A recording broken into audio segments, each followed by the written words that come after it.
everybody. Welcome, welcome, welcome, welcome. So glad to be here with you all. It's time for Tuesday Talk. It's Tuesday evening. I'm here with all of you. We're going to have a great conversation. So hit the like button, hit the subscribe button, hit the notifications bell. It's almost December, and away we go. Spoken of the American century. I say that the century on which we are entering can be and must be the century of the common man. A radical redistribution of economic power. I mean, we know that racism is just a byproduct of capitalism. Everything would be all right if everything was put back in the hands of the people. We need a government that will make sure Americans are taken care of and organize the economy to serve the people, not the profits of a wealthy few. We now have the techniques and the resources to get rid of poverty. We got to start getting out there with the people. Get out of the movement and get to the masses. We need a government of action.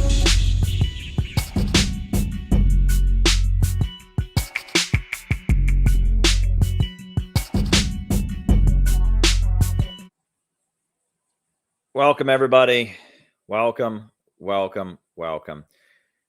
Good to be with you here tonight. So, this will just be kind of a laid back evening stream. I've got a few things to talk to you all about. Do my opening remarks the way this generally works. For those of you who are not familiar, the way this generally works is I give my opening remarks, in which I say what's on my mind, whatever I want to talk about for the opening bit. While I'm giving my opening remarks, I am writing down your super chat questions. So if there's something you want me to talk about in the second half of the show, just shoot me a super chat, and I will definitely write it down.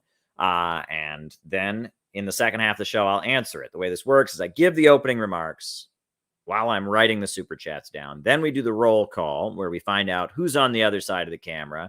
I call you all out as I see you, names and locations. And then after that, I answer your questions for the rest of the night. So it's going to be a great show. Right now, I want everyone to take the time, just a few quick business announcements.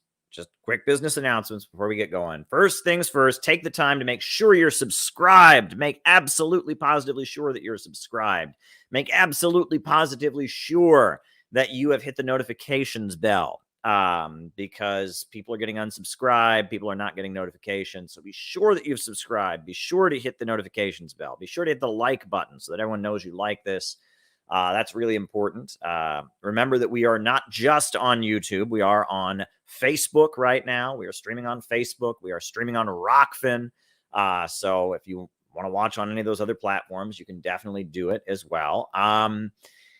Couple quick things. December 1st, which is Thursday, not very far from now, we will have our regular patrons only stream. And that's for people that are members of our Patreon community. You also get books in the mail, stuff like that. So if you want to be part of our patrons only stream, by all means, you can go sign up on Patreon if you want to be part of our patrons only stream that will take place on Thursday, December 1st. That'll always be fun. So you want to be part of that. And on top of that, the Center for Political Innovation is open for membership. So if you would like to become a member of the CPI, please sign up because we have a lot of exciting activities in the works. We're going to be having some events this spring.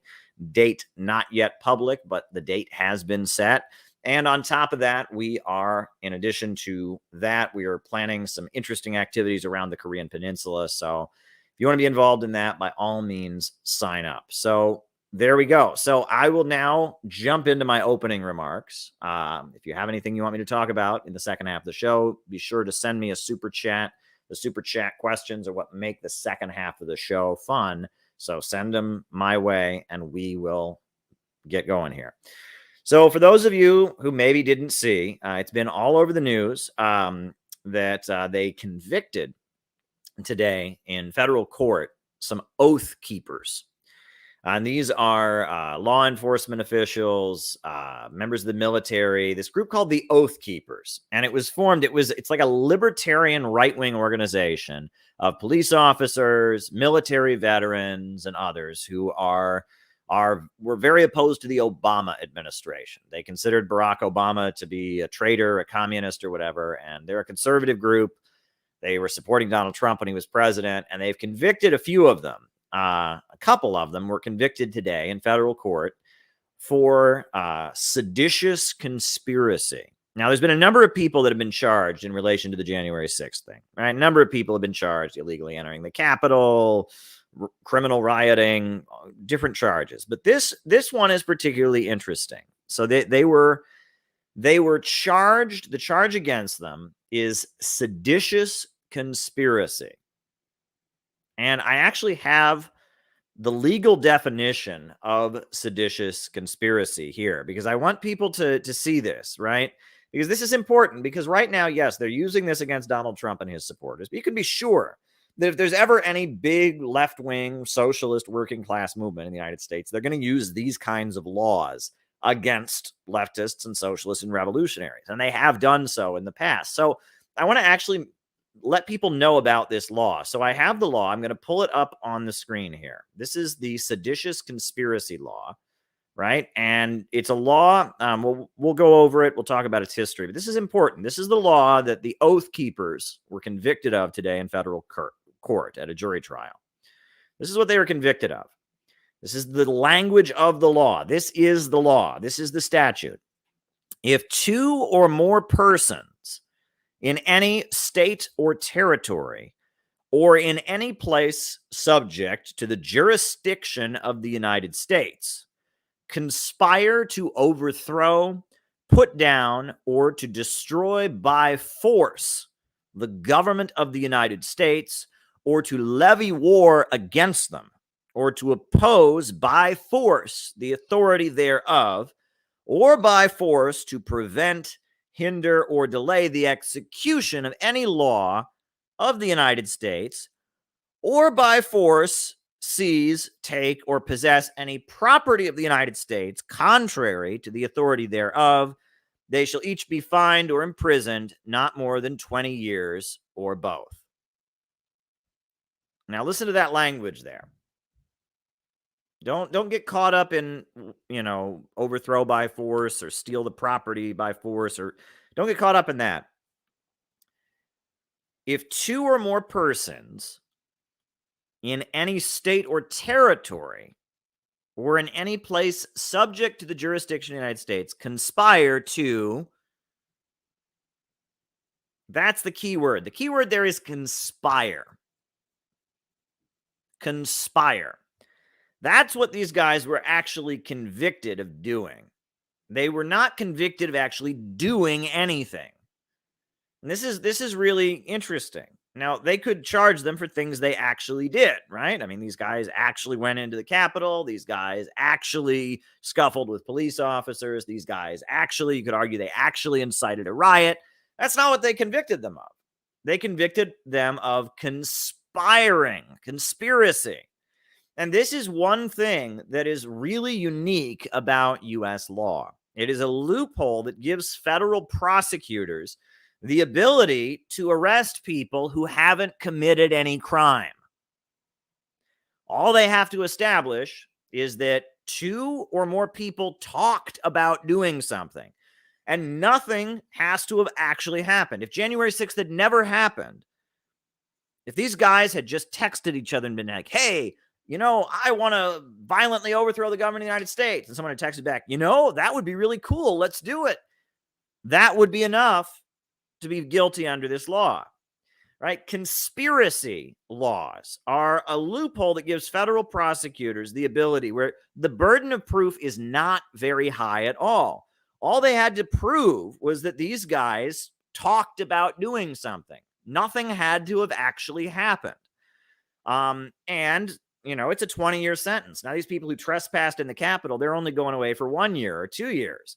But if you talk to other people about engaging in this list of activities, and this is pretty wild. And when I interviewed the political prisoner Victor Bout, I don't know if people know who Victor Bout is, but Victor Bout, he's a Russian citizen, and he's an arms dealer, and he was charged with conspiring to supply arms to terrorists.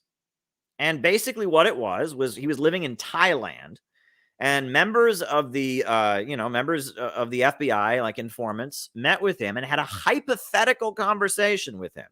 Would you possibly, under certain circumstances, do something, give guns to somebody or so-and-so or something like that? And based on that, he was abducted by the United States, dragged to the United States, and he's sitting in a federal prison in Colorado. And I interviewed him from prison.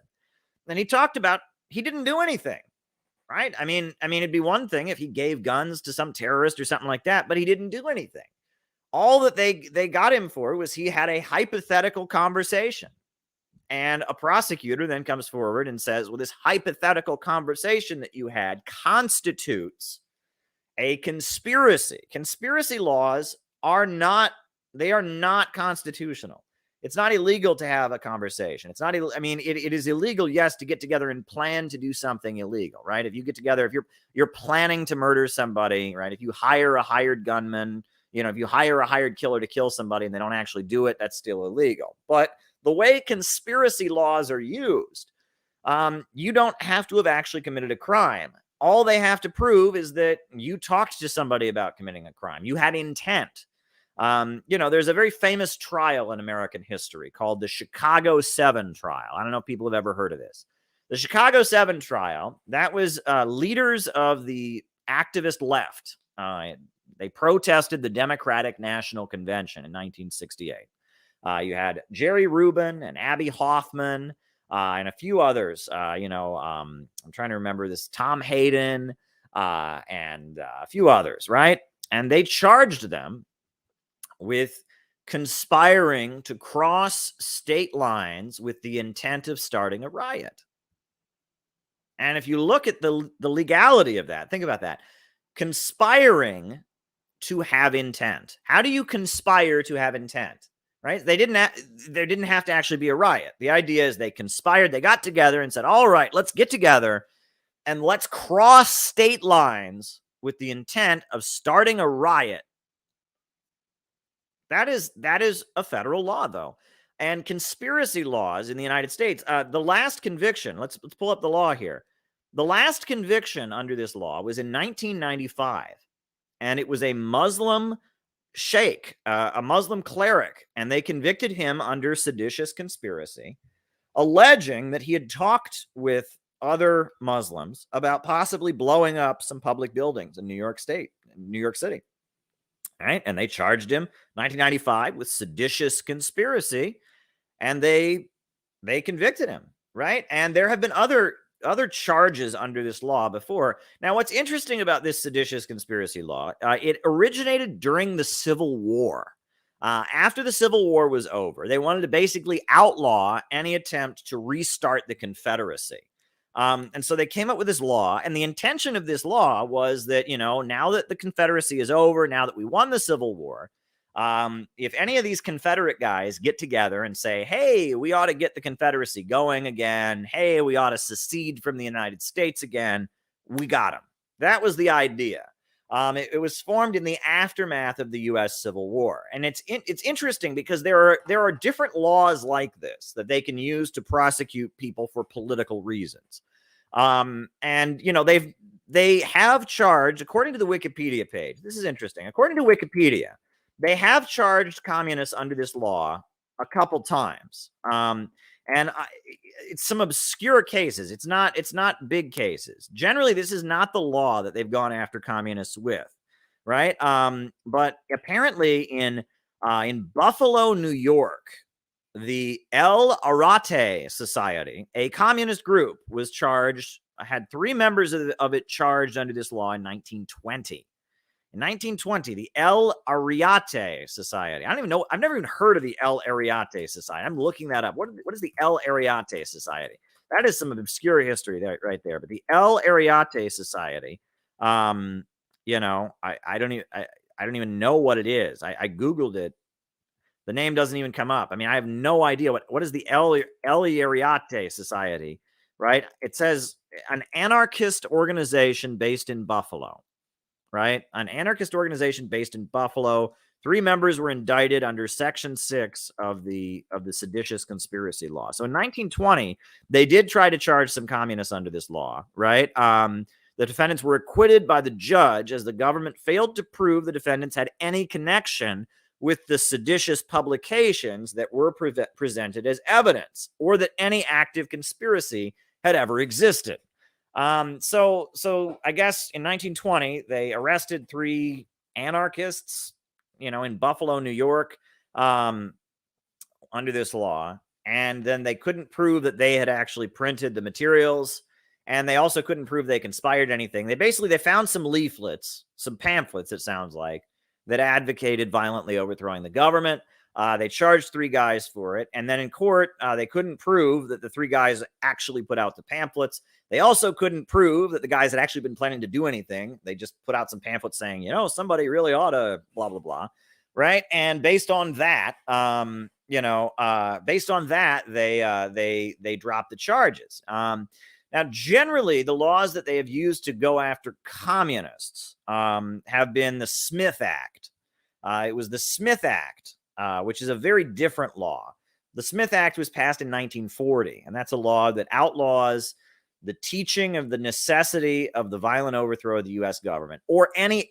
Let me pull up the Smith Act. The language is a little bit different. I don't have a screenshot for that one, but I'm going to read you the language of the Smith Act, because it was the Smith Act that they generally used to go after communists, right? And I'm going to read you the language of the Smith Act.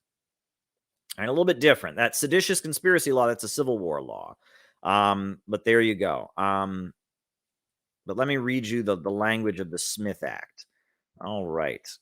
The Smith Act of 1940. Right? Right?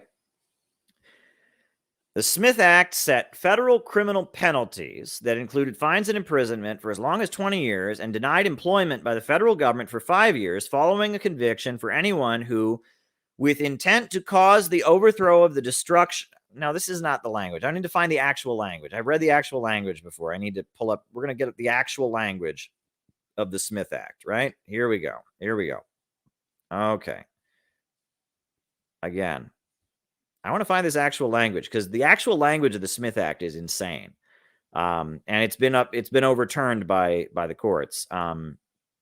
Right. But let's find the actual language, because it's no longer good law. The courts have basically stepped in and said the Smith Act is not valid, but it's important history here, because this is our movement. This is what they've used to come after communists before. So let's find it. All right.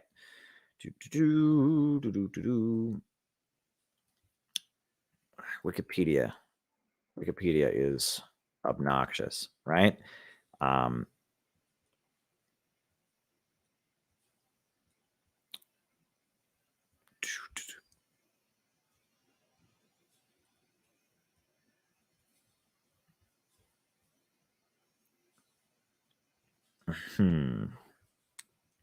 This is interesting because here we go. Text of the Smith Act published in 1940. All right. Section 1, it shall be unlawful for any person with intent to interfere with, impair, or influence the loyalty, morale, or discipline of the military or the Navy. You can't go around telling soldiers to disobey their orders. Here we go. Section 2. It shall be unlawful for any person to knowingly or willfully advocate, abet, advise, or teach the duty, necessity, desirability, or propriety of overthrowing or destroying any government in the United States by force or violence, or by the assassination of any officer of any such government. Now, that's interesting.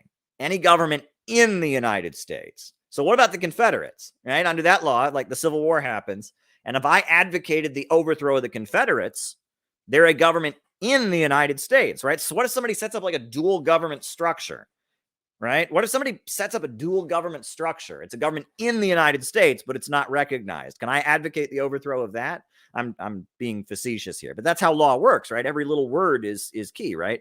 Any government in the United States. So there you go. But I'm going to keep reading, right? It shall be unlawful for any person to knowingly or willfully advocate, abet, advise, or teach the duty, necessity, desirability, or propriety of overthrowing or destroying any government in the United States. I don't know why. I mean, by force or violence, or by the assassination of any officer of such government. 2, with the intent to cause the overthrow or destruction of any government in the United States, to print, publish, edit, issue, circulate, sell, distribute, or publicly display any written or printed matter advocating, advising, or teaching the duty, necessity, desirability, or propriety of overthrowing or destroying any government in the United States by force or violence.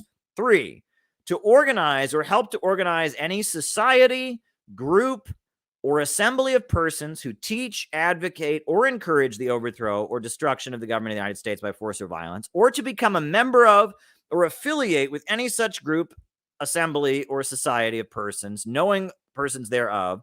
For the purposes of this section, the term government in the United States means government of the United States, government of any U.S. state, territory, possession of the United States, government of the District of Columbia, or the government of any political subdivision therein. But it goes on. It shall be unlawful for any person to attempt to commit or to conspire to commit any acts prohibited under this provision, right? Any written or printed matter of the character described in this section 1 or 2 of this act, which is intended for the use in violation of this act, may be taken from any house or other place in which it is found, or from any person whose possession it may be under a search warrant issued provided under this act.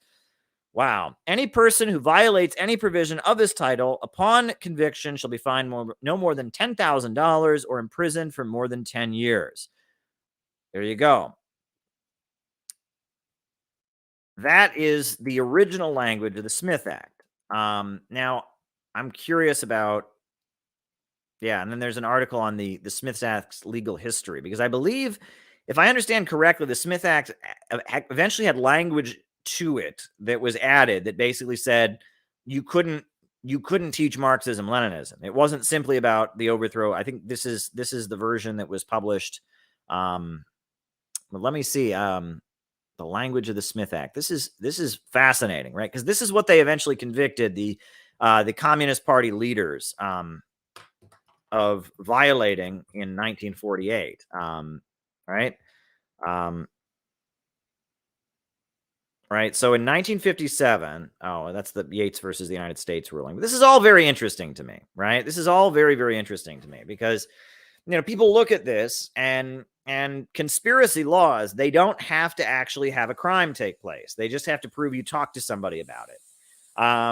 And I guess what they allege is that these oath keepers, they had bought weapons and they had talked to other people about stopping the electoral college vote from taking place, right? That they were going to try to forcibly prevent the Congress from voting,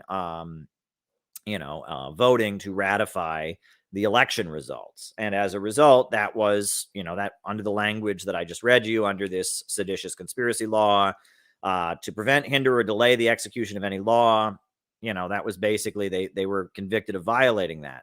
Now, those are pretty heavy charges. Those are very, very pretty heavy charges that they've been convicted under. And the language of this is really important. And I always remind people of the legal history of being a communist in the United States, right? I'll just quickly talk about that, right? So Smith Act of 1940 was passed. I just read it to you. They first went after the Trotskyites because they were trying to form a union within the U.S. Army during the Second World War, and that was, not allowed because you were hurting the war effort. So they jailed the leaders of the Socialist Workers' Party for that in 1940.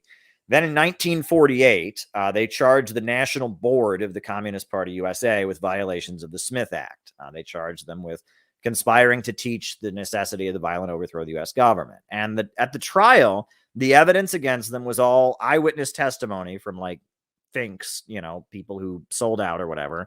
Plus, they had the writings of Marx and Lenin. They weren't charged with anything the Communist Party said. The Communist Party always said they wanted a peaceful transition to socialism, but they charged them with things that Lenin said in the State and Revolution, things that Marx said in the Communist Manifesto, etc. And that's what they convicted them for. There were a number of appeals of that conviction. And then in 1957, finally, they did overturn this. There was a ruling called Yates versus the United States, where there was this guy who was a member of the Communist Party named Yates, who could prove that he had never advocated the violent overthrow of the U.S. government, ever. He had always been clear that he wanted a peaceful transition to socialism. So 1957, you have to remember, Stalin is dead. Khrushchev just gave the secret speech. So finally, the Supreme Court steps in and says, you know what? This guy Yates, he's allowed to do that. As long as he doesn't advocate the violent overthrow of the U.S. government, we can't put Yates in jail because he's a member of a group that says they believe in the ideology of Marx and Lenin. We can't then jail him for something that Marx and Lenin said. So they said that the Communist Party was legal as long as they did not advocate the violent overthrow of the U.S. government. That was 1957. But then a decade later, I believe it was 1967, but let me rule about this. There's the famous Supreme Court ruling, which is insane. A very bizarre Supreme Court ruling, 1969, Brandenburg versus Ohio. And this is the most liberal ruling on this that the U.S. government has ever made. I mean, this is a very liberal ruling. 1969. The U.S. Supreme Court heard the case of Charles Brandenburg from my home state of Ohio. Charles Brandenburg, he was the Grand Dragon of the Ku Klux Klan, and he bought time on local television. And when Charles Brandenburg bought time on television, he called for acts of revengeance, which is not proper English, but, the Ku Klux Klan are not famous for their mastery of grammar. But he called for acts of revengeance. I want some acts of revengeance against elected officials who voted to pass the civil rights law. And he had his cross-burning rally on TV, and in his speech, he said, I want some acts of revengeance. There ought to be some acts of revengeance against government officials who passed the Civil Rights Act. So he was then arrested under Ohio law, Ohio's criminal syndicalism law, which is a law that said you cannot call for violence against government officials or violent revolution, basically. So he was convicted of criminal syndicalism under Ohio law, and he appealed it all the way to the Supreme Court. And when he got to the Supreme Court actually looked into it, and they said, well, I guess I'll read you the language here, right? But they basically said that, there was not a specific act, right? He said, if one stops short of urging upon others that it is their duty or interest to resist the law, it seems to me one should not be held to have attempted its violation, right?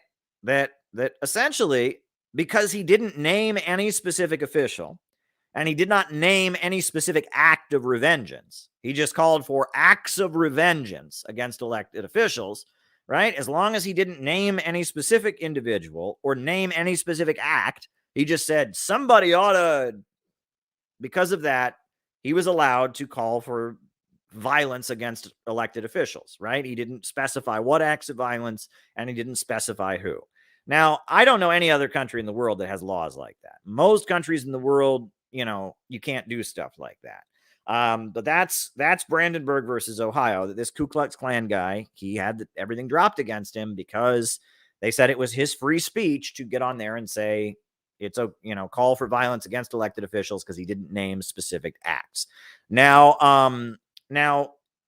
this is not good law exactly anymore. It's not clear because since 9/11. There have been a number of Muslims that they've charged with terrorism who have done a lot less than Brandenburg did.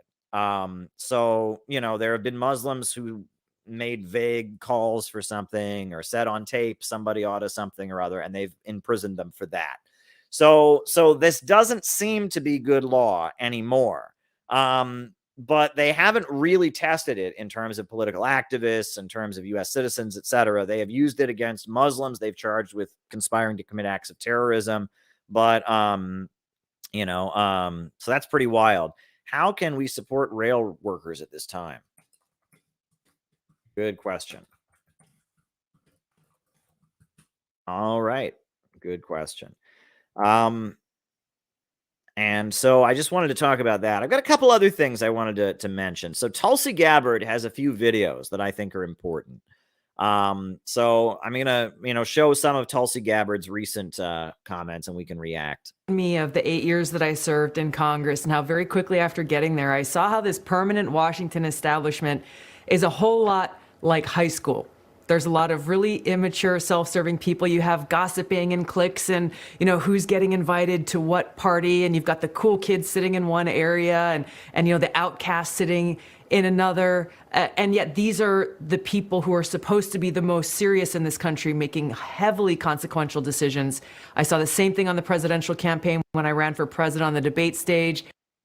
Wow. So she's saying that Congress is like high school. It's cliquish. People are more worried about who gets invited to what party, who sits with who. That's insane. That is insane. Ready to go in and speak to the American people about, I'm offering to serve you as your commander-in-chief and your president. Here are the serious issues that are facing us, a new Cold War, a nuclear arms race. Nobody in the media wanted to talk about this. They were talking about nitpicky things between one candidate or another candidate, not actually thinking. Absolutely. A lot of times the media reports on politics like sports, right? It's like, what's this player doing? Who are they up against? They're not talking about actual policy. They're not talking about actual conditions. They're talking about personalities, and they're following it almost like it's sports. What's in the best interest of the American people? And so it's like you said earlier, what we're seeing out here is the media feels so betrayed by their friends in the White House because they didn't get invited to the party. That's really what this is all about, the cozy relationship, the dangerously cozy relationship between the media and these politicians and bureaucrats in Washington. It's interesting. The CBS story in particular, Tulsi, really struck me because they pretended they just found forensic experts to go through a laptop that just had years of personal photos and horrible photos and hookers and crack and emails that could have been verified by a phone call. Hey, Devin Archer, is that your email to Hunter Biden? But CBS had no interest, and we know what social media did to it. But they're about to be. Yeah, let's not forget this, that during the middle of the 2020 election, Hunter Biden's laptop that was full of criminal activities was discovered. And Hunter Biden's laptop was a real news story. And the New York Post article was banned. And you couldn't share the news story on Facebook and Twitter. They blocked sharing the story. And U.S. media all told us it was a big Russian conspiracy. It was a Russian disinformation operation. Do you remember this? We were all told that Hunter Biden's laptop was a big Russian disinformation operation. Don't pay any attention to it. And now it turns out the whole thing was true. And the FBI told people, told Mark Zuckerberg to suppress it because it was Russian disinformation. And, all right.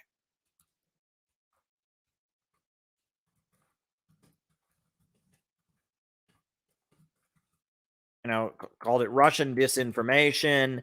And, we were basically, the government came together and they said this story about a major presidential candidate and his son who's corrupt is off limits. And even though it was true, the deep state, the FBI, the intelligence agencies, and the mainstream media just decided we aren't allowed to know about it. And now, 2 years later, they're admitting it was true. Found out. So they're trying to get ahead of the story now that the House flipped. Almost the next day after the House flipped, they pretend to have cyber experts discover the laptop is real. Is that okay with you? Is it okay with the country? This should anger every American because it is absolutely revealing the danger to our democracy that this cozy relationship between journalists who are supposed to be doing their job in telling the truth, reporting facts, rather than being concerned about whether or not they're protecting their political friends, which is exactly what happened here. In the lead up to the 2020 election, all of these people in politics, in the media, in the national security state, in big tech, they got worried about this laptop because they had a feeling if voters knew what was in there, then they might not vote for Joe Biden. So they all got together and said, well, we got to do everything we can to keep this from the American people. And how is that not election meddling? How is that not election meddling? When you have federal agencies conspiring with social media companies and mainstream medias to keep a true scandal about one candidate away from the public. I mean, we're all worried that Russia made some bots or tweets or something like that. I mean, this is election meddling. And therefore directly manipulate and influence the vote, the information that voters are exposed to influence and impact the outcome of the election. That's the real core issue here that everyone should be really disturbed about with this stuff that's in the news today. I have a theory. I want to share it with you. Do you have a time? You have a minute? I do. Okay. They're done with Joe Biden. And now that they got through the midterms, he's 80 years old, they want to move on.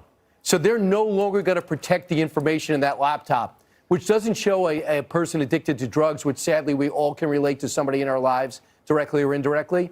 It's going to show First of all, isn't that special that Fox just said that? They said it doesn't show a person addicted to drugs, which is something we can all relate to.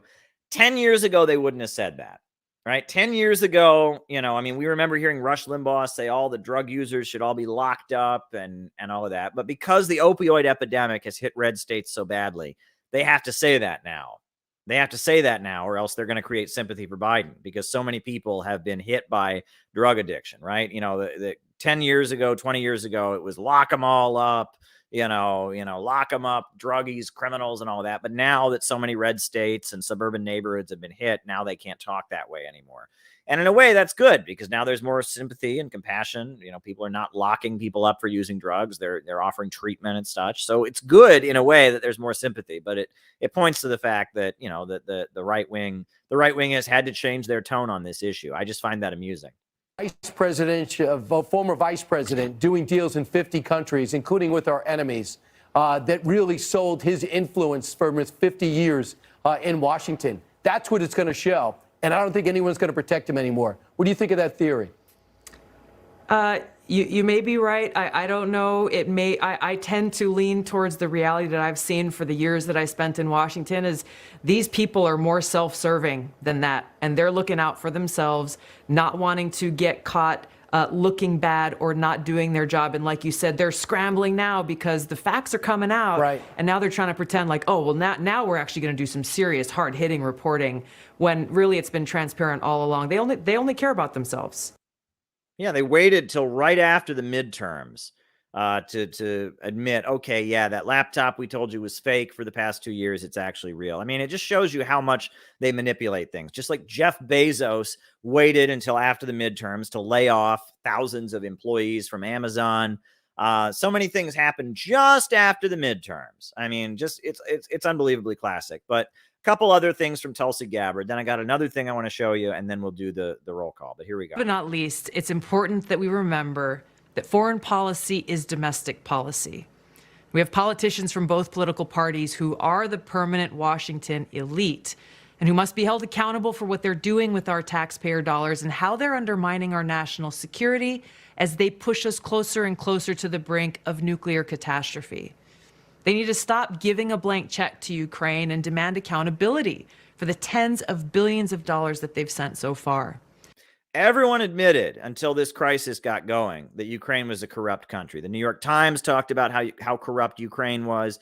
Everyone acknowledged that Ukraine is notoriously corrupt. That government in Ukraine is full of money launderers and organized crime and bribery, and it's full of illegal activities. The government of Ukraine is full of criminal activities. But ever since this war started, or the war escalated, really, ever since, the Russian intervention, all of a sudden now the government of Ukraine can do absolutely no wrong. They're saints, they're choir boys, they're just pure innocent heroes fighting those evil Russians. And we got to send them billions and billions and billions of dollars. We got to send them so much money.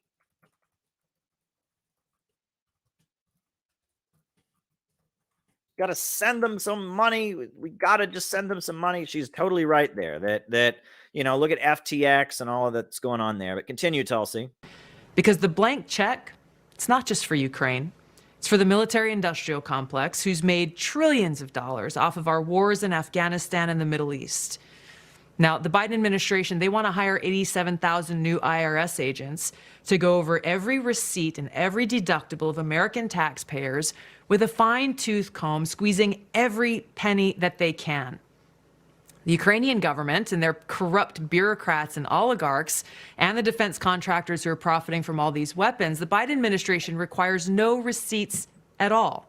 That's right. Yeah, you're right. All these new IRS agents are hired so they can go after people and audit people and harass people for not paying $10, paying $10 less than they should pay in their taxes and all of that. But yet at the same time, they just keep writing these blank checks to this notorious corrupt government in Ukraine.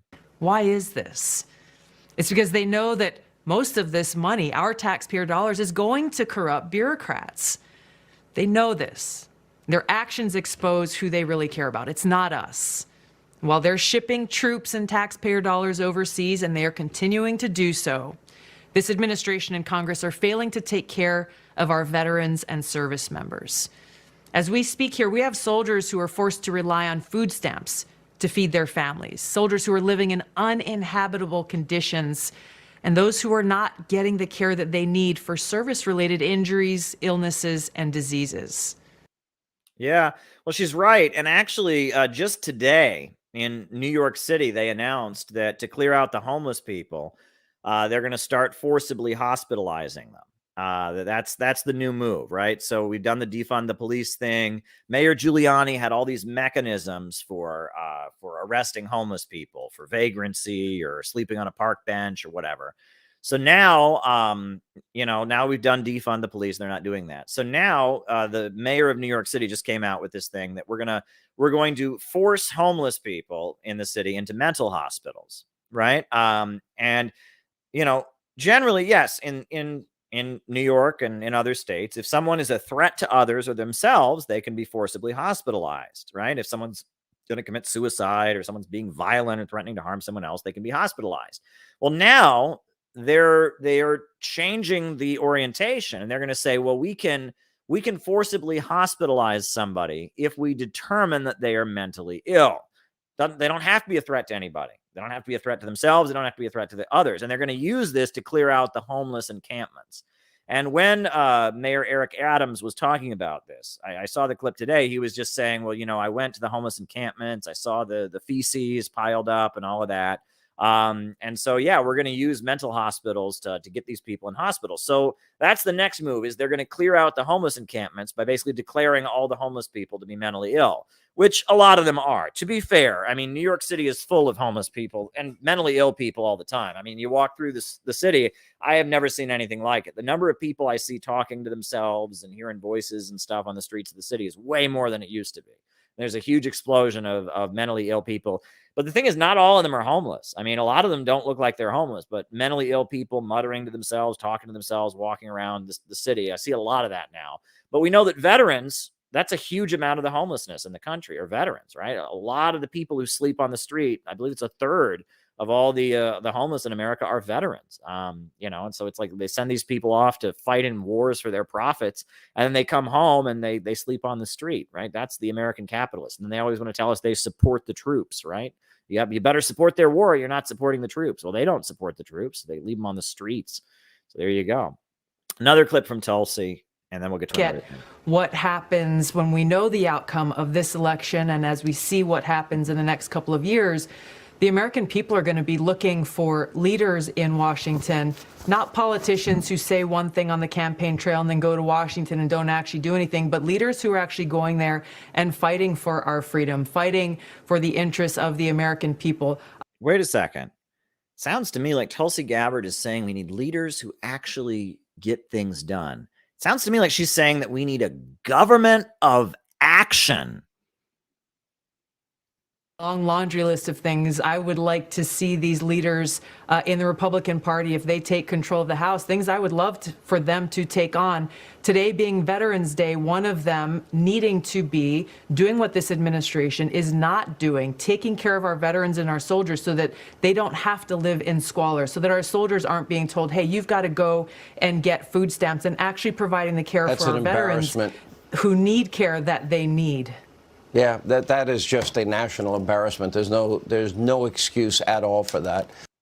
Yeah, Tulsi Gabbard is telling it like it is. She's explaining that we need a government of action to fight for working families. So I just thought we might show some Tulsi Gabbard clips there. Why not?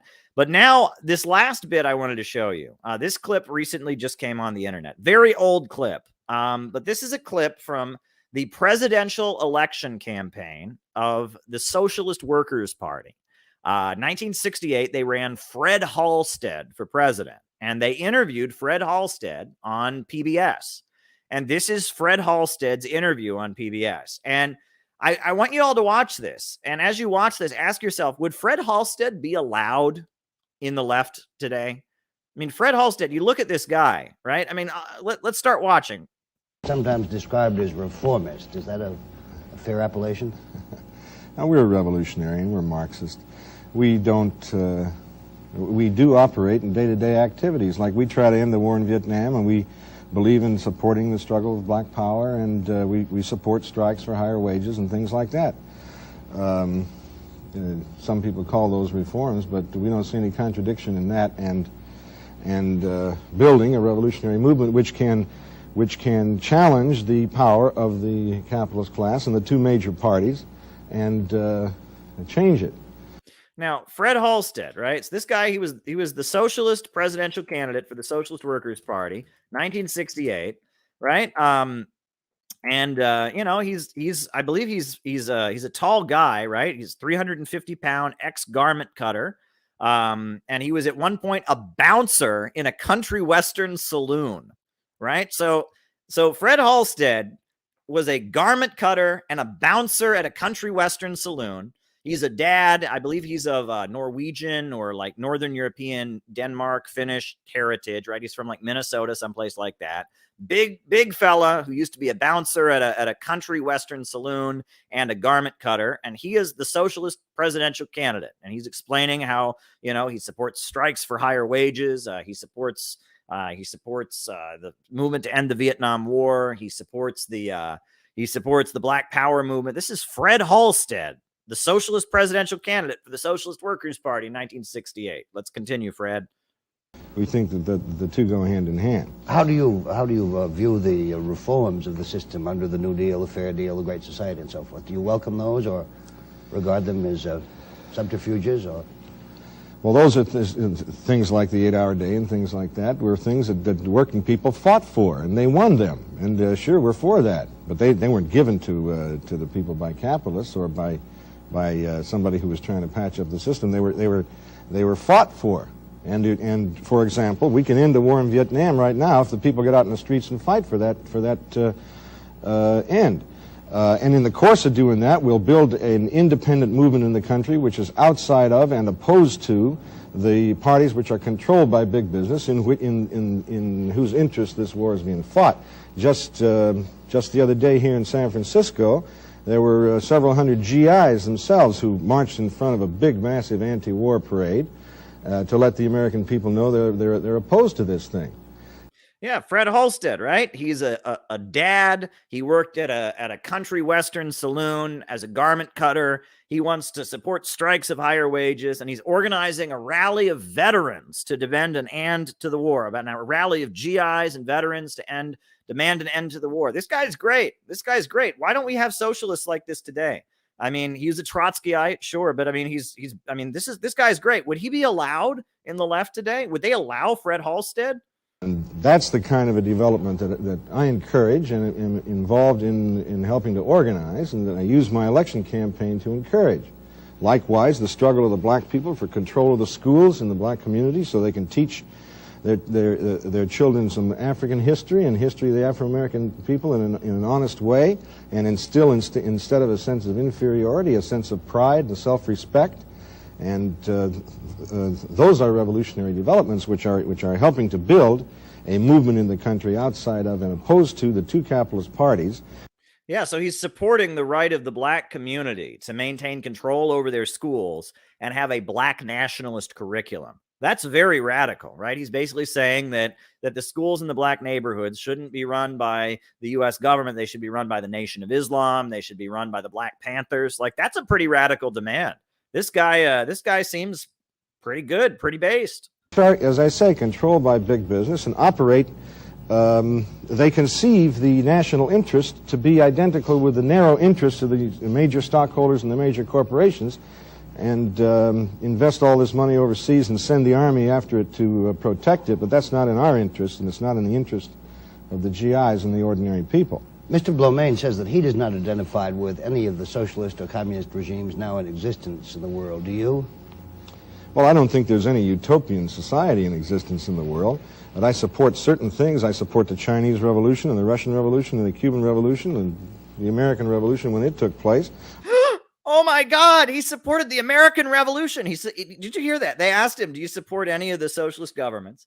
And he just said, I support the Russian Revolution, the Chinese Revolution, the Cuban Revolution, and the American Revolution when it took place. Oh my God. Oh my God. He must be a Nazi. He must be a Nazbol. This is great. I love this guy. This is great. He does not identify with any of the socialist or communist regimes now in existence in the world. Do you? Well, I don't think there's any utopian society in existence in the world. But I support certain things. I support the Chinese Revolution and the Russian Revolution and the Cuban Revolution and the American Revolution when it took place. Based. I support in general revolutionary developments of oppressed people around the world to try to improve their conditions. How about the social democratic parties of Western Europe? Well, they're not. Scandinavia. They're not revolutionary like the British Labour Party. They nationalize a few industries that are going broke under capitalism anyway and do the capitalists a favor. No, we don't propose that. We propose to nationalize the ones that are doing very well also. You have said that gun control laws will not control the... Oh, this gets great. This is great. ...brutality of racist police. Are you against gun control laws? Yes, I'm against it because that's an interference with a traditional American constitutional right, and I think that No, he didn't. No, he didn't. People have a right to have a gun in their house to protect themselves. I'm not talking about going out and shooting up somebody else's neighborhood. But the real source of this No, he didn't. He supports the traditional right of Americans to own guns. This guy would be ridden out of town on a rail. Antifa would murder this guy. This guy was the Trotskyite candidate for president in 1968. They would kill him. He supports the American Revolution. Oh my God. Big argument about gun control laws now are the struggles that are taking place in the black community. And, you know, they never talked about this when the Ku Klux Klan was shooting up somebody else's neighborhood and when Al Capone was running around Chicago. No, I'm in favor of that. I'm in favor of that traditional American right. And I don't want to see any of those individual rights taken away from people. He's in favor of that traditional American right to bear arms. Holy shit. If you have a situation in which left-wing militant black groups are able to hold arms for self-defense, aren't you going to have to grant the same right to the Minutemen? They've had the right for... The white people have been armed in this country for a long time. Nothing new about that. Nothing new about that at all. But you wouldn't disarm white people. No, I don't say I'm disarming anybody. I say every citizen has a right to the traditional American right, which is written into the American Constitution, to have a rifle or a shotgun in his house, that's all. Do you feel that the New Deal, by regulating and restraining capitalism, is taking the wind out of the sails at all of left-wing movements in this country? What? No, the left-wing movement is growing rapidly now, again. And the youth are beginning to become radical. You've got a radical swing in the country today. This is a complicated question. If people want further information about my party, they can write to the Socialist Workers' Party, 873 Broadway, New York. That's 873 Broadway, New York, for further information. It's a non-commercial network, Mr. Halstead. Do you see any possibility that left-wing groups, those represented by you and Mr. Blomain and Mrs. Mitchell, from whom we'll hear in a moment, will in time get together, pool their strength? We're in favor of that. We're in favor of that. We offer repeatedly to get together on any points where we can agree. And for example, the Communist Party and my party do work together occasionally on points where we can agree. We make the same offer to the Socialist Labor Party. Unfortunately, we don't agree on the electoral procedure because it's a principle with us not to vote for capitalist candidates. The Communist Party usually supports somebody in the Democratic Party. I'm very glad to see them run a candidate now, and I think that'll be a blow against the general anti-communist hysteria in the country. But yes, we're for unity on the left, and we work for it whenever we can get it. Ecumenicalism of the left, perhaps. Yeah, that was the Trotskyite candidate for president in 1968. That guy would not be allowed within 100 miles of the left today. Just looking at him, right? He's a big fat white guy. He's a 350-pound white guy. They would ban him just for that, right? And then on top of the fact he supports the right of people to own guns, and he supports unions, and he supports the American Revolution, and he doesn't have a nose ring, and they would hate this guy. They would hate this guy. So I just thought I would share that with all of you, right?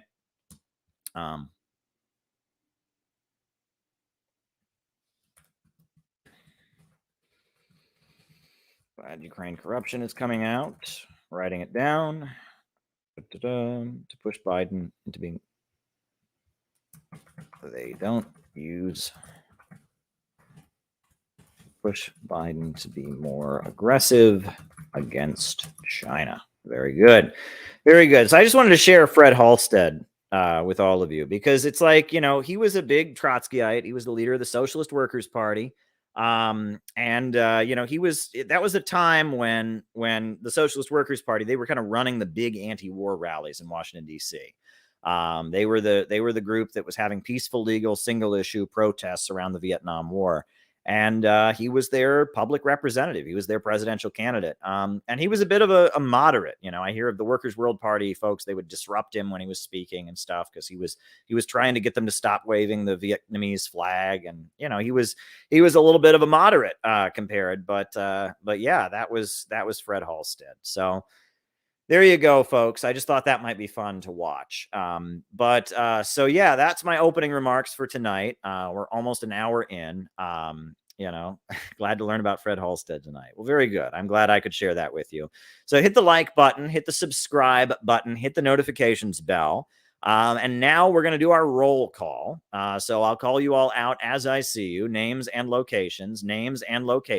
After that, we will then after that, we will start answering super chat questions for the rest of the night. So names and locations. Maupin time is in Scotland. Welcome, Maupin time.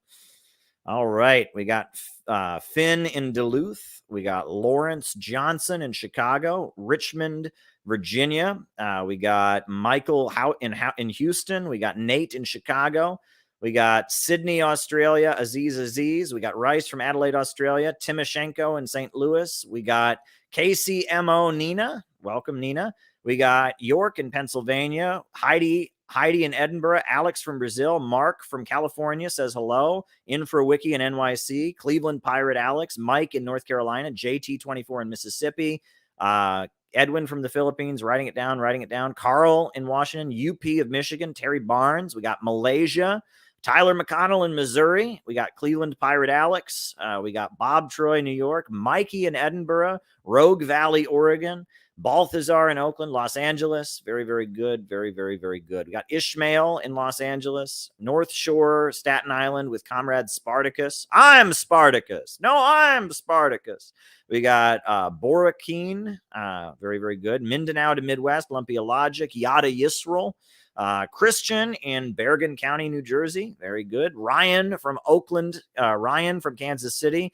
Gate in Ethiopia. Get somebody from Thailand. We got Los Angeles, California. Joe from San Francisco. Mark in Utica, New York. Chris in Salt Lake City.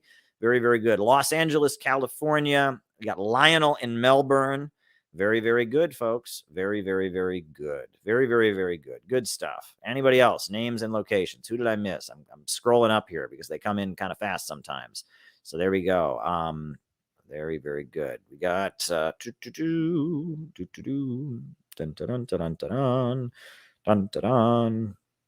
All right. Just seeing if I missed anybody. We got Lauren in the frozen Oklahoma plains. Is it cold out there too? It's been cold out here too.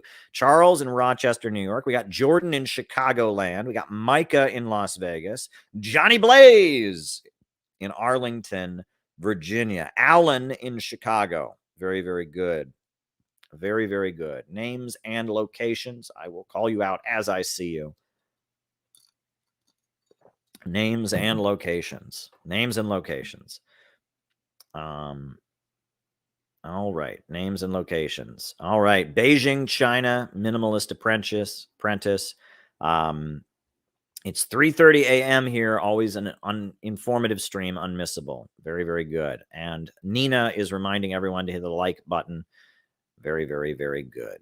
Very, very, very good. Very, very, very, very good. Good times, everybody. Good times. Good times.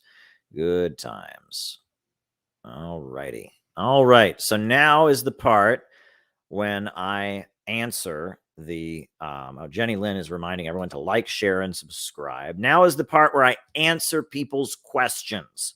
The first question we have is, how can we support rail workers at this time?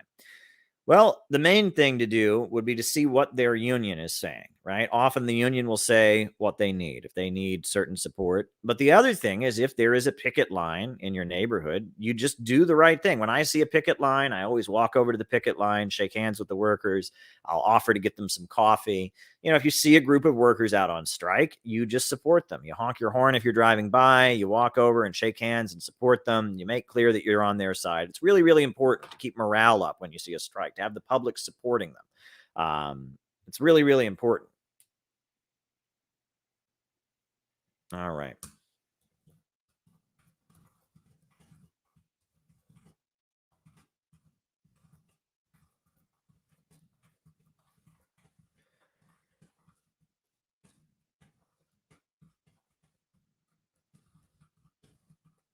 All right.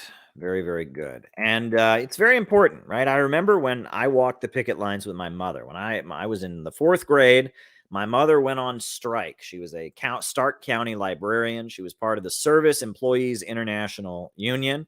The strike was demanding better pay for the library employees, and it was also demanding better security at the library. You know, libraries attract a lot of weirdos who come in, and there was demand for better security and better protection in the library. And because the county would not negotiate with the librarians, the Stark County librarians went out on strike. And I was a 4th grade kid, and I remember walking the picket line with my mother. I remember how the library hired like security guards to like protect the library from the librarians. Like, the librarians are like, you know, women, you know, they're like small women who are librarians, but they hired like these, like, you know, private security guards to like stand in front of the door to protect them from the picket line of librarians. It was pretty ridiculous, but the whole community was supporting the librarians, right? Because the library, I mean, the people who come into the library, they like the librarians. So the whole community was supporting the librarian. And that was my introduction to the labor movement when I was a kid. I was a 4th grader, and my mother went on strike in Stark County, Ohio. And that's when I learned about the class struggle. And my mother talked to my brother and I and told us we should never cross a picket line. Never cross a picket line, because if you cross a picket line, you're spitting on working people that are struggling. And I think I went to a couple union rallies, union meetings with my mother. I remember some guy playing a guitar, singing some of those old Woody Guthrie songs. That was the beginning of my introduction to what we could now call socialism or the labor movement. I mean, they weren't socialists. These library SEIU people weren't socialists or anything, but that was my introduction. That was my introduction to all of that. That was in the 90s when I was a kid. I remember seeing my mother on strike with the Stark County librarians, and they won the strike too. They got a better contract. They got some back pay, and, you know, it was a weird episode, right? You know, it was the public employees go on strike, and in New York State, public employees can't go on strike. It's illegal. But in Ohio, teachers can still go on strike, and librarians can also go on strike in Ohio. So I remember that when I was a kid. And also, it was very important that the community was supporting them. That's the main thing. Is if there's a strike in your community, it's really important to show the strikers that they have public support. Because, you know, when a strike loses, what generally happens is workers, you know, they just go back to work, right? They break the union, where the employees are just like, okay, I've had it, and they break the union. That's a defeat. And one factor that can contribute to that is when there's, you know, a situation where the community isn't showing support. But when the community is supporting the strike, when the community is refusing to go into that business that's on strike, they're working with the union to boycott that striking business. When the community is showing support for the strikers, that is when strikes tend to be successful, is when the community gets involved. That's why the Taft-Hartley anti-labor law is so vicious because the Taft-Hartley anti-labor law forbids what's called solidarity strikes, right? It used to be, and this was a very common thing, and it's good, is that, if I'm trying to think of an example, but like, if Amazon was on strike,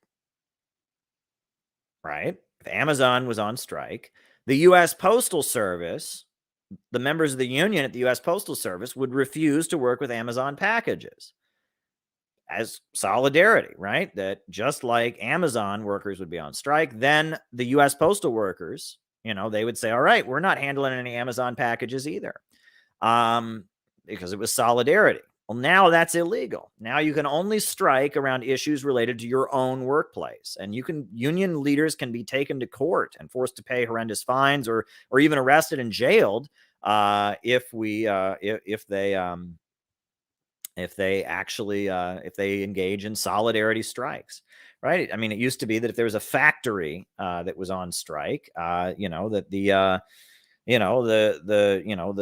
the Teamsters, they would refuse to deliver to the factory. But now you can't do that under the Taft-Hartley anti-labor law. And on top of that, I mean, the worst part of the Taft-Hartley law is the strike-breaking injunctions. It gives the ability of judges and of the president to order workers back to work, to issue strike-breaking injunctions to force workers back to work, which is just absolutely ridiculous. And all the free market stuff disappears the second that strikes are involved, right? Because in theory, right, when you work, right, that's just a free transaction. It's just a free transaction, right? You're selling your labor power to a boss. So what is a strike? A strike is you're saying no deal. That's all it is, right? That's all that a strike is. It's no deal, right? I mean, you're saying, oh, well, you've been offering me this much. I mean, if you're selling somebody apples, and one day you say, well, actually, I want $2 for the apple instead of one apple. That's not illegal. That's the free market. So a strike is like the most free market thing a worker can do. They're saying, well, you're not treating us right on the job. You're not giving us enough benefits. You're not, giving us decent working conditions. So we're withholding our labor. Pretty basic. So, these libertarians, including Taft, right? The guy from the Taft-Hartley law, libertarians love to go on about how great Taft is. Oh, Taft was this great libertarian free marketeer. Well, Taft of Taft-Hartley passed this law that said the president can force you to go back to work. Well, if the president can force you to go back to, what happened to the free market? What happened to the free market? What happened to the free exchange? Right? I mean, just like the government can't force you to sell a product, how come the government can force you to go back to work? Oh, because big unions are communist and they're out of control. And there you go. There you go. Jimmy Dore, what are we talking about here? I don't know what's going on. Someone's been brainwashed. I don't know what's going on. But anyway, but I mean, it's a great example of how the free market stuff doesn't apply. That suddenly they want to suppress the ability of unions when that's just basic, right? It's just, a strike is just a basic transaction, right? You have the right to sell your labor and work for somebody, or you have the right to withhold it until you get what you want. Just a basic transaction, isn't it? So there we go. All right. Rosa Luxemburg's criticisms of Lenin. Was it fair? Well, the main criticism that Rosa Luxemburg had of Lenin, and I love Jimmy Dore, by the way. I don't know what John's getting at, but the main criticism that Rosa Luxemburg had of Lenin was that Lenin believed in the right of oppressed nations to self-determination. That he believed in the nationalism of oppressed nations. Rosa Luxemburg, she spent most of her life in Germany, but she was of Polish descent. And at the time, there was a Polish nationalist movement, and Lenin supported it. He said the Polish people and their nationalist movement against the Germans and for imperialism. He supported it. Well, Rosa Luxemburg said, no, all nationalism is inherently reactionary. She held on to the Marxist conception of opposing all forms of nationalism. Now, I also know that Rosa Luxemburg had some criticism of the Bolshevik methods, right? She had some criticism of the way the Bolshevik government was set up in the aftermath of World War I.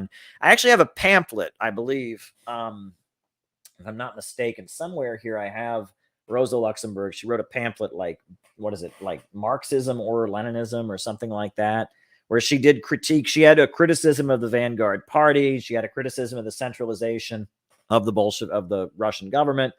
But the main criticism, the main disagreement that she had with Lenin was over the national question, was whether or not oppressed nations have the right to fight for independence. And it makes sense. She was organizing in Germany, which was a first world country. It was part of the imperialist West. And she lived and she saw the horrors of German nationalism, and what it was creating. I mean, she was in the middle of World War I. She was describing the horrors of German nationalism. And she was trying to, bring workers together. So I can understand, why she would think all nationalism is reactionary. However, for people from colonized and oppressed countries, nationalism is important. Nationalism is important. So there you go. There you go. All right. Next question.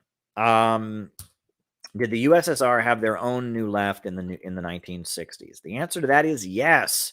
Yes, they did. There was a whole layer of Soviet intellectuals and dissidents who were alienated from the Soviet bureaucracy. And the U.S. government did a whole lot to support them. And actually, last night, somebody asked me about Brzezinski and Between Two Ages. And he talks about that in here, right? There was a whole layer of young Soviet college kids who were alienated from Soviet society and were enamored with the cultural leftism of the United States. They liked Beatles music, they liked abstract art, etc. And they considered themselves to be Marxists, and they considered themselves to be, what do you call them? They considered themselves to be socialists or whatever, but they were alienated from the Soviet bureaucracy, and they were taken in by the new left aesthetics and the cultural movements of the West. And that very much that was an entrance for the CIA into the Soviet Union, right? It was courting those young intellectuals who were calling themselves democratic socialists. You had the Prague Spring of 1968, where Dubček, who was aligned with these people, was calling for socialism with a human face, democratic socialism. It was about courting those people who were enamored with Western culture and postmodernism. But if you had come at those people with straight up right-wing anti-communism, they never would have been won over, right? The new left was an effective manipulation of Soviet intellectuals, right? If you had gone to those people and said, communism's evil, Western capitalism's good, they would have just said, screw you, and gone away. But you came to them and you said, yeah, capitalism's really, really bad, but your system has problems too. And why can't we all just chill out, man? And have you ever taken acid and listened to Beatles music? And why can't we all just do our own thing? And, there's good in the American system. There's good in the Soviet system, man. And we all just got to chill out. And, there really is no truth anyway. Truth is just this weird thing that authoritarian, bossy people tell you in order to make you believe stuff. And, there was a Soviet new left, right? And it was kind of courting the children of the party elite, the people who were the most privileged people in Soviet society, were being actively courted by American intelligence. And George Soros, the Hungarian billionaire, was funding art galleries, and helping these people get paid to paint, abstract art. And college professors were being flown to the United States and flown to Western Europe for seminars about Marxism. And, we know the CIA and actually the father of Pete Buttigieg, they were heavily involved in publishing the writings of Antonio Gramsci and his critique of economic determinism in the Frankfurt School, which again was very critical of Western capitalism, but also critical of standard Marxism, and was pushing this kind of anti-populist narrative. And that's the whole thing. The synthetic left wasn't just about the United States. It wasn't just about the United States. It was about undermining Soviet society, undermining the existing communist parties, undermining the existing Marxist movements, and creating a layer of confusion. What a lot of people have pointed out that I think is actually very interesting is that a lot of things that we associate with the left now because of the new left were fascist before. Did you know that? A lot of things that we now think of as being left-wing or hippie were actually part of fascism. For example, the occult, right? Satanism, Wiccan paganism, the adoption of pre-Christian religious beliefs, Eastern mysticism. In Pre-World War II Europe, the mainstream view was Christianity. You had Catholics and Protestants. And then the left were atheists. They were atheists. They were into science. They were critical of religion. It was the far right and the Nazi elements, Julius Evola, the Thule Society of Germany, the people that were into the mystical Eastern religion stuff and Aleister Crowley and all of that, that was the right wing. It was the far right were into the occult. Mainstream society was Christian, and it was the left were atheists, etc. We're into being ultra scientific and rational. Well, now, because of the new left, Eastern mysticism, the occult, all that stuff is very much part of what it means to be a leftist. Another thing, it's very much considered to be, part of the left. Drugs, right?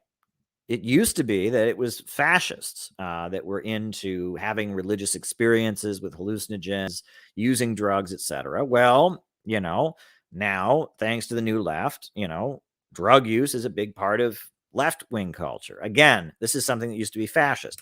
And then it gets even more interesting, right? So it's like, so now a lot of these things that used to be considered fascist, like Eastern mysticism and drug use and all of that, are now considered left. Right? A lot of things that we consider now to be fascist were originally left, right? All the things that we think about with Nazi aesthetics were originally used by communists, right? Armbands, right? When you think about Nazis, you think about they got armbands. Well, the reason the Nazis had armbands is because before the Nazis had armbands, the communists had armbands. The communists had their Red Front Fighters League, and they had armbands, right? Salutes, right? We all know the Nazis have a salute. Right? They all have a salute. Well, before the Nazis had their salute, leftists had their salute, the fist, right? That comes out of the Paris Commune, the fist salute. So leftists were wearing armbands.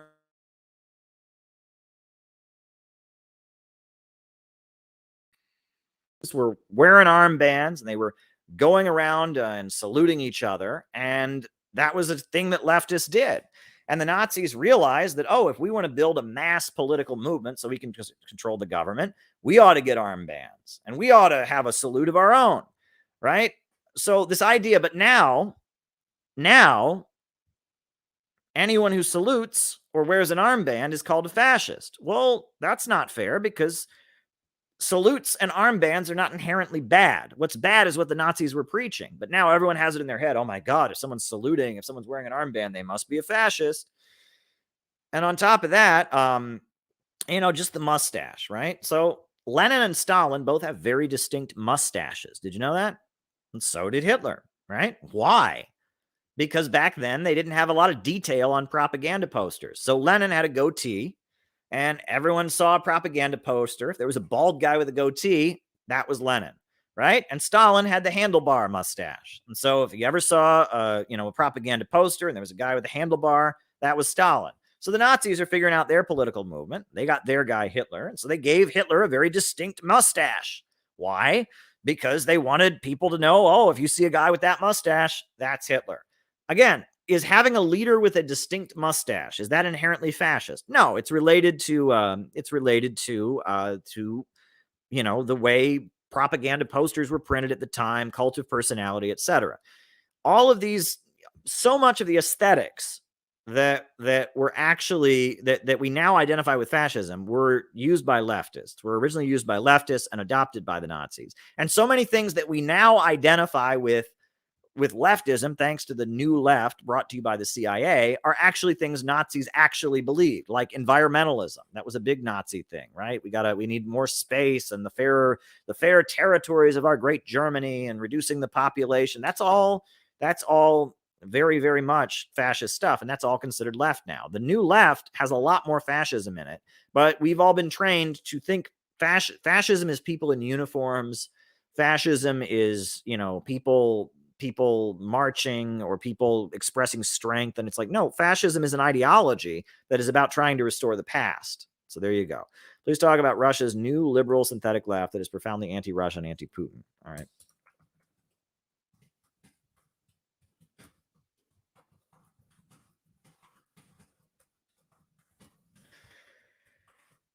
So there you go. But there you go.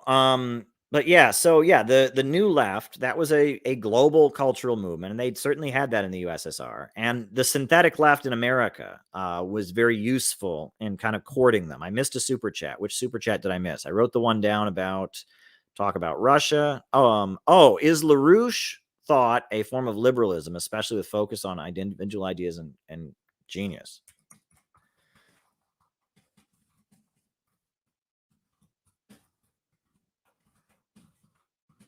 Focus on individual ideas and genius. Question. All righty. Okay. All right. Very good. All right. We're getting through these super chats. I'm glad Ukraine. This is John McCarthy. He said, I'm glad Ukraine corruption is coming out, but I hope they don't use the laptop to push Biden to be more aggressive against China. Well, that's a fair point, right? And that it seems like, they're trying to play up the idea that Biden's in bed with China, which he is clearly not. Nancy Pelosi just went to Taiwan, for Christ's sakes. Biden is not in bed with China. That is ridiculous. But yes, Republicans seem to be focused on opposition to China, whereas Democrats are focusing on Russia. That is the problem, right? And that, as much as I do think that most of the opposition to the status quo in America is coming from MAGA kind of people, that could change really quickly. That could change really, really quickly. The tone could change really quickly. And I remember the Bush years and how bad it was. So, there's no reason to assume that it'll always be that way. If the situation changes in 24 hours, the tactics must also change in 24 hours. And, as much as I feel like we need to be engaging with MAGA people, there's no reason to delude ourselves into thinking that it'll necessarily go in a good direction, right? We have to be ready to abruptly change if necessary. So there you go. That's an important thing to be aware of. And that, that there is an anti-China hysteria on the right. That's very, very clear. Epoch Times is a newspaper that is very, very widely spread among Trumpers. I remember when it was a leftist paper back in, before 2014, 2013, it was supporting Obama. They're emphasizing we're this spiritual hippie group of exercisers. It's Falun Gong. But now they've gone all in for Trump because their main thing is hating China. Falun Gong is an anti-China counter gang. And there you go. America should not inflame the lockdown protesters in China, but what do you think the Chinese Communist Party should do to address the people's concerns? Well, you can be sure in response to any level of unrest in the country, the Chinese Communist Party is immediately engaging with the population. They are trying to figure out what's going on. Now, I watched the video that was done by Nathan Rich, and he said these protests are not really that big. These protests are really not that big. I mean, there's not that many people there. There's not that many people there. And he also said that, there are protests in China all the time. There are protests in China all the time around different issues. So, that's something that, but we can be sure the USA is manipulating it. But look, I don't know the specifics. Maybe there are problems with their COVID policies. I'm sure the Chinese Communist Party is, at this point, if there's this much unrest, and if the unrest is real, if it's not just deceptive propaganda, if there is a fair amount of unrest in the country, you can be sure that they're figuring out how to adjust things, how to listen to people. But we also have to remember that the USA just wants to stir up trouble in China. And there's always going to be disagreements in any country. So there you go. Russia's new liberal synthetic left that is anti-Russian and anti-Putin. Well, it's not just in Russia. It's in every anti-imperialist country. You have this layer. It's usually wealthier kids, middle-class young people, and they're on their phones, right? And even if their country censors the internet, they all have a VPN. They've got Twitter and Facebook and all of that.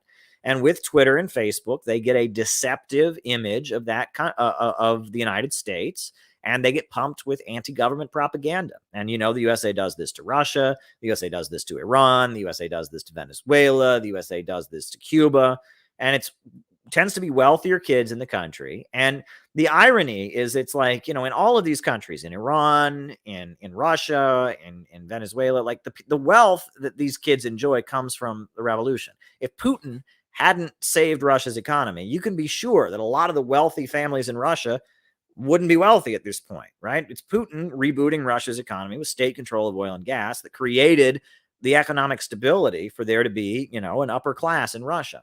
But a lot of that upper class that is in the private sector still resents the power of the Russian state. They have it in their minds, if it was a free market, they could be rich as American capitalists. Right? In Iran, it's the same way. I walked around northern Tehran, and there's a lot of young, wealthy people in northern Tehran who are convinced that if only the Islamic Republic would go away, they could become they could become even more wealthy. They don't understand that the Islamic Republic laid the foundations of the economic independence that has enabled them to become wealthy.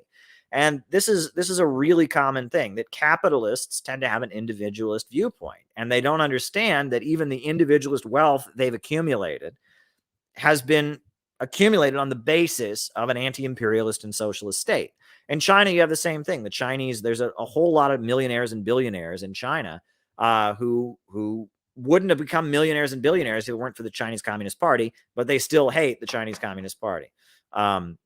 Oh, I was joking that Twitter would blame Fred Halstead on Jimmy Dore. Oh, you were talking about Fred Halstead. Got it, John. I'm sorry. I didn't know you were talking about Fred Halstead. Yeah, that was a great find. I loved Fred Halstead. That was fun.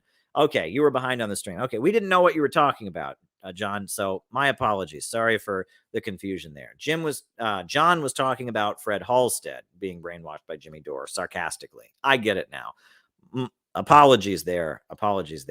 All right. But yeah, in every anti-imperialist country, you have a layer of younger folks who are enamored with Western capitalism, who think Western capitalism is awesome, who are frustrated with their own country, are convinced, and a lot of times they buy into the free market stuff. They are convinced that somehow the state control over the economy in their country is keeping them from getting wealthier. And they don't understand that, no, the state control over the economy of their country laid the foundation for them to get wealthy in a lot of cases. But that's, capitalist ideology tends to be embraced by capitalists. And so young people that are from the new capitalist class of an anti-imperialist state, they tend to have this attitude. So there you go. All right. So the last super chat question I've got here, but if anyone has any more, by all means, no reason that we can't continue with this. Is LaRouche thought a form of liberalism, especially with a focus on individual ideas and genius? Well, the LaRouche people are very anti-liberal. They very much reject the postmodern idea that there is no truth. They very much believe in commitment to a cause. They don't accept materialism. They believe in the power of ideas. They are advocates of idealism, philosophical idealism, and they reject dialectical materialism for sure. And they do emphasize human intellect and intelligence. That is a big thing that they do. And they argue that and I think they're right, that our educational system, the way it's set up, is intended to make people dumber. So there you go. Listen, folks, since you all liked Fred Halstead so much, I'm going to put on Fred Halstead. There's another interview with Fred Halstead. We're going to watch some more Fred Halstead. Since you all liked Fred Halstead so much, we are going to watch more Fred Halstead, right? I am downloading another clip right now of another interview from Fred Halstead because you guys like Fred Halstead so much, right? The crowd has spoken. The audience has spoken. Fred Halstead is loved, and there is going to be more Fred Halstead on this stream. He did an interview on Firing Line with William F. Buckley. So tonight, we are going to hear some more Fred Halstead. The clip is downloading as we speak. It is downloading, and I will upload. We are going to watch some more Fred Halstead. It is Fred Halstead night on my YouTube channel. Who would have guessed, right? I never would have guessed. I thought it was just a cute thing that you guys liked Fred Halstead. But now, because Fred Halstead was such a hit, why, we're going to watch Fred Halstead. We got plenty more Fred Halstead to watch. So I'm uploading this next Fred Halstead. Oh, there's a question from Kinky. I missed a question from Kinky. Super chat from Kinky. John McCarthy. I missed a super chat. Rolling up. What was Kinky's question? She asked a super chat. Rolling up. Don't want to miss any super chats. Did I miss a question from Kinky? Caleb ThinkPad asked a super chat about China. Okay. All right. I answered the question on China, I believe. But all right. I'm just uploading this Fred Halstead clip. It just finished downloading. So we're now going to watch more Fred Halstead. We'll react to more Fred Halstead. So William F. Buckley is the we need a government of Fred Halstead to unite to fight for working families. Exactly.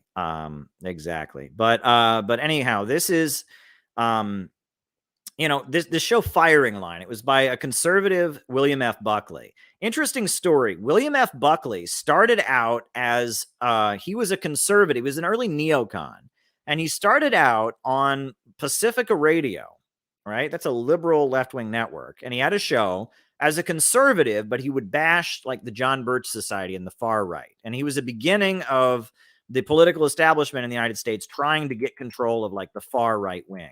And he moved ahead in politics. He eventually got a national television show. And he was just this very prominent conservative in America called William F. Buckley. And his show was called Firing Line.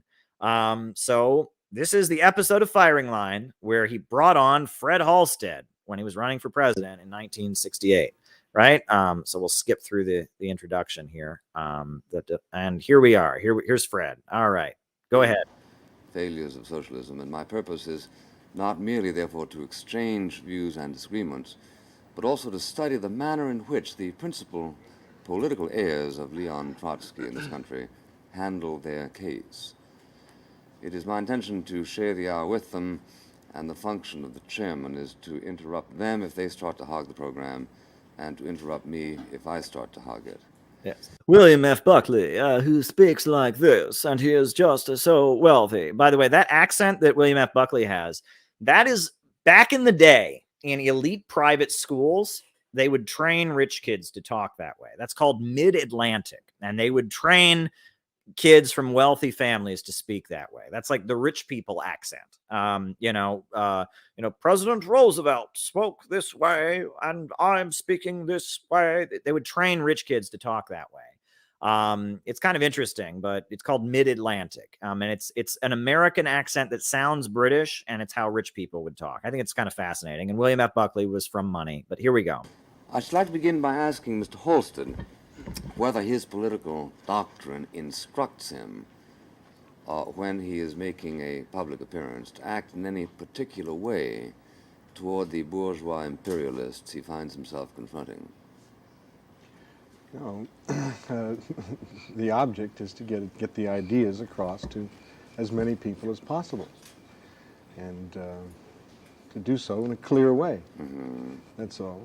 But you are required by your doctrine to treat people like myself as the enemy, correct? Not as an individual personal discourtesy, not by any means. You're the host on this program, and I... No, but suppose I wasn't the host. Recognize that. Well, get down to the politics, and we'll argue the politics. It's not a question of an individual personality. Well, the reason I ask this is because last time a member of your party was on a program in which I was also a program, we were both running for mayor.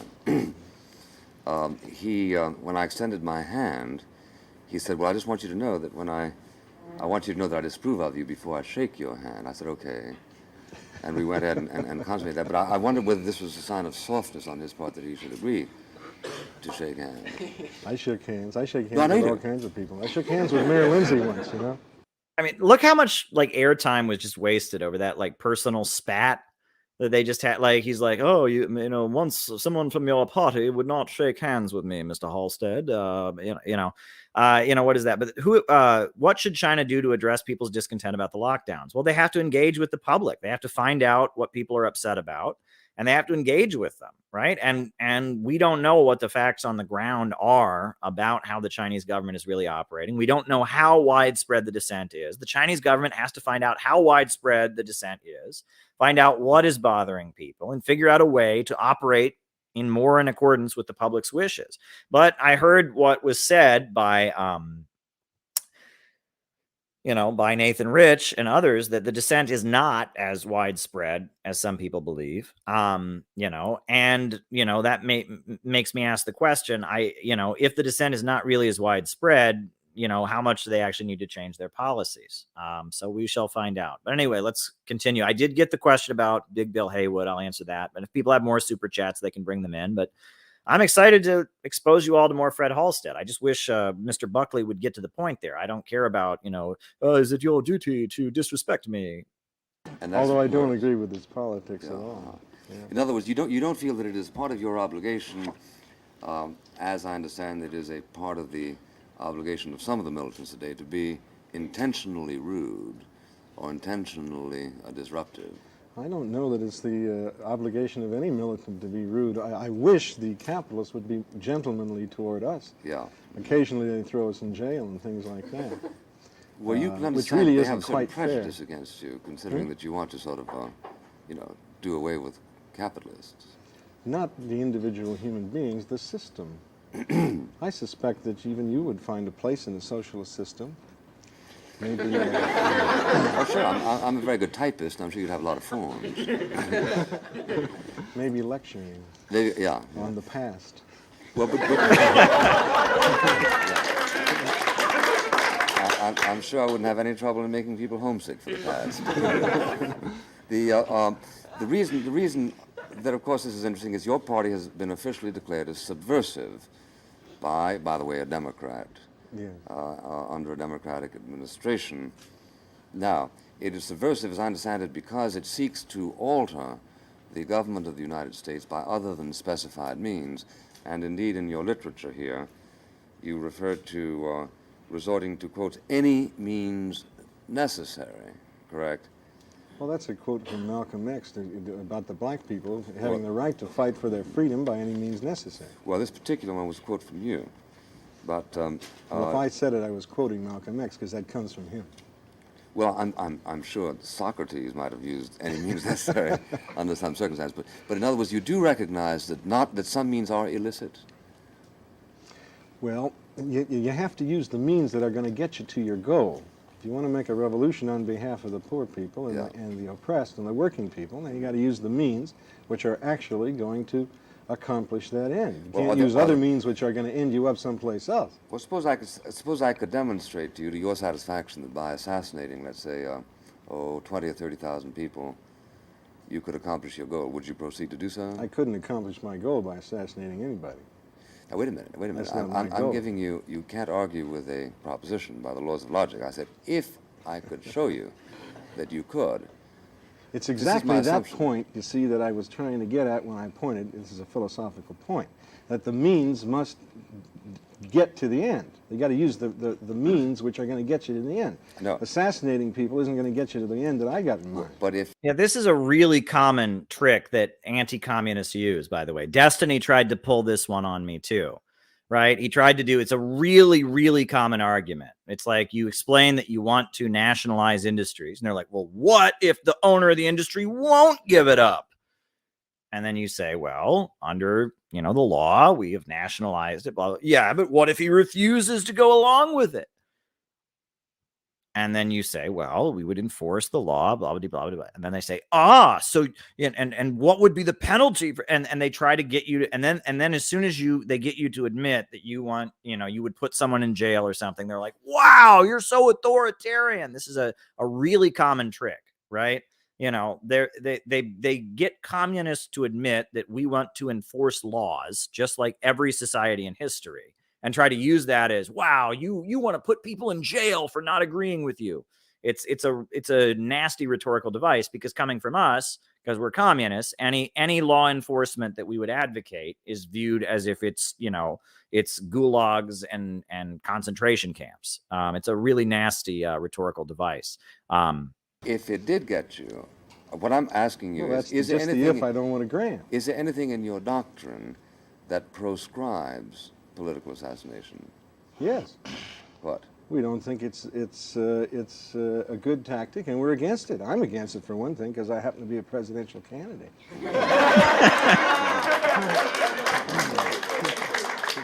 Now, keep in mind the context that this is the 1968 presidential election.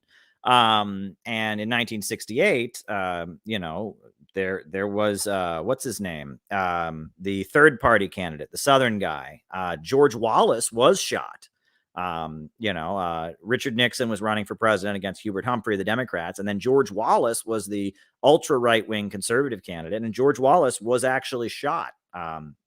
In other words, you don't yourself want to be assassinated. I don't want to see anybody else assassinated. You see, the assassination of Bobby Kennedy or John F. Kennedy, both of whom were my political opponents, Well, and right, and also, RFK, Robert F. Kennedy, was assassinated. That's true. Do me any good. They just get replaced by other people, and those assassinations are used as pretext for repressive measures against the American people. Let me see if I can make it clearer. Some people tell you that if you go in a jungle, you shouldn't bother to wipe a mosquito off your face because another one will reappear, and therefore it simply doesn't do any good. Thanks for the correction. Now, this is one reason for not flicking a mosquito off your face. But that is not a moral argument against killing mosquitoes, is it? I'm asking if you have any moral rather than instrumental reasons for being against political assassinations. Oh, sure. I don't like to see people killed. I'd like to avoid it if at all possible. Although I'm not a pacifist. I believe in self-defense. I recognize the right of a person to defend himself or of a country or a class. Or even a government to defend themselves under certain conditions, but I don't like to see killing. Yeah. Well, Mr. Boutel, I see here that you're an enthusiast for Mr. Castro, who has killed people. Do you forgive him this killing, or do you regret it, or do you think it was simply a necessary part of the I mean, don't you love how these are questions they would not ask like a real presidential candidate? Like the whole way that they're speaking to these people, it's like, so you're violent extremists and radicals, aren't you? I mean, it's like these are not real questions, right? The egg breaking that goes into that omelet. And are you an enthusiast for the government of South Africa, for the bombing of North and South Vietnam? I asked you a question. Castro is a revolutionary representing a revolutionary people that have made a change to free themselves from oppression. Yeah. And the killing that took place under Batista of about 20,000 Cubans was in the sense of keeping a repressive system is very different from the killings that took place to change a system to bring about freedom and a new way of life. Right. So therefore your answer is that you are in favor of Castro's assassination. Well, there were a lot less, incidentally, a lot less killings in the revolution than there were by Batista. Well, in the first place, let's let that go. I happen to think it's not correct, but I'm asking whether you favor the, however many there were, assassinations by Mr. Castro. They were not assassinations, and criminals should be put on trial. They should be tried, and then they should be given justice by the people that they were victimizing. I can assure you that in Mississippi and Alabama and South Africa and New York City that there probably would be many trials where people might be sentenced to a few years in jail or maybe executed or something for all of the many crimes that have been committed against the black people, the American Indians, the Vietnamese people, and the people in South Africa. There was a trial after World War II, the Nuremberg trial. It wasn't that much of a trial, but at least the Jews and other oppressed people in Europe did have a semblance of a trial. The Civil War has been over since 1865, 103 years, and we haven't had a trial yet. Now, what sort of trials do you have in mind, and could you give some typical victims? Who, for instance, if your party took power, would be, so to speak, the first to go? Lyndon Johnson, I suppose, right? No, nobody, I hope. That depends upon what they do. You're much milder than Mr. Boutel. No. Might he be purged one of these days for insufficient enthusiasm? Well, first of all, you see, he has a little anger in him that I might not have, for obvious reasons. First of all, what you're trying to do is to put the... He's lighting up a cigarette. In the middle of a TV interview, he's lighting up a cigarette. Socialist Workers' Party in the position of saying that we are trying to do things by ourselves, either as a party or maybe Fred Halstead and myself. But we represent social forces. There can be no social change in America unless the American people desire a change. All right, Fred Halstead is amazing, right? Not only is he's a former garment cutter. He was the bouncer at a country western bar. He's 350 pounds, and to top it all off, in the middle of an interview on national television, he's sitting back in his chair and lighting a cigarette. This guy is awesome. Like, what socialist in America acts like this? This is awesome. The working class in America and other people in America, blacks and whatnot, desire a change, then there will be a change, and we will work with them to bring about that change. When that change comes about, well, then I'm very sure that there will be problems, and that will have to be settled with people that wanted to maintain the old repressive society. I'm sure there's a lot of Mississippi sheriffs that will be put on trial. I'll tell you one I'd like to see a trial about. Yeah. The people that ordered the bombing of Hiroshima. I'd like to see that. I really would, just for the information of people. I'd also like to see the people the people that got 25,000 American GIs killed in Vietnam for nothing, because some rich men are making money off of it. I think that the world ought to watch such a trial and see the facts come out about that. Woo! Listen to this guy. That's great, right? Guys who got 25,000 American GIs killed in Vietnam, I'd like them to go on trial. Tell it, Fred. This guy's awesome. About 100 million black people died as a result of the slave trade over a period of about 500 years, and that hundreds of thousands of Indians were slaughtered. Yeah. Now, you say that we are representing... No, I know. I don't the views of Leon Trotsky, you say, and socialism. No, I know. And then you're saying that socialism can't work, and you say that you could refrain from really criticizing it because you've done that so much. But what are you representing? You're representing George Washington. You're representing Custer. That's what you're representing. You're representing an imperialist, oppressive, racist system. Yeah. That's right. So don't attack socialism on the assumption that your system that you represent, which is full of lies and hypocrisy and murder, has been so perfect. Yeah. Show me what has capitalism done for black people or for poor people. I can't show you anything unless you stop talking. Show me whatever it is that you represent has done anything at all for the masses of people in the world. It is all it has done has been to provide opportunists like yourself with an opportunity to be parasites on the backs of oppressed people. Mr. Buttel, why don't you let Mr. Buckley answer your question? I think that we've got to have a capitalist interruption. There you go. So there you go. I guess this is the commercial break or something. Okay. I've roughly about 500 years. During which period black people presumably were selling them to white people or vice versa or whatever. In any case, I don't know where you got your figure. I'm not in the mood to dispute it because I think I know that hundreds of millions of people have been killed in the history of the world for all kinds of infamies. War, conquest, loot, idealism, religious hatred, and so on and so forth. So I don't think that you've come up with anything particularly new. I don't know why I have to hate the selling of slaves any more than I have to hate people who want to make slaves. Do you know I don't hate slave traders any more than I hate you, but it's all abstract. See, I see you as wanting to enslave people. The word slave. What's that? Do you know the origin of the word slave? Sure. Well, I know the Webster. I know where it comes from in Latin. Is that what you mean? It comes from But Europe. I have an idea you want to make a point. Yeah.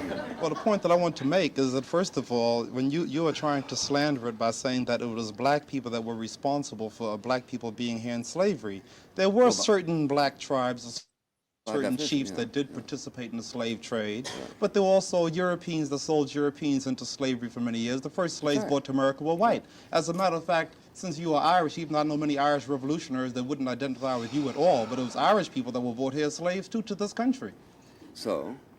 But black people were the biggest victims of slavery over the last few hundred years. And the point I was trying to make was that you represent a system which has been responsible for exploiting and murdering people all over the world. You represent robbery, you represent lies, you represent oppression. You represent the forces that are bombing Vietnam, and we represent change, we represent peace. Mr. Buttel, what? I represent a country that went to war in order to liberate the Negroes 100 years ago. Oh, they did. Wow. Yes. And I'm sure I know some in Mississippi and Alabama that would like to hear that. Why don't you take a trip down there this summer and tell them that they are liberated? In fact, I know some in the outskirts of Chicago that would like to hear too, or Brooklyn's Bedford-Stuyvesant section. Liberation is to a considerable extent Walk through Harlem a state tomorrow of and tell us that we're liberated. Put it this way, Ms. Buttel, I'm sure that if I ran for office in Mississippi, I would have more Negroes voting for me than for you. How many votes did you get last time you ran? I'm sure of one thing, that if you went down to Mississippi and told black people they were free, you would be running and it wouldn't be for office.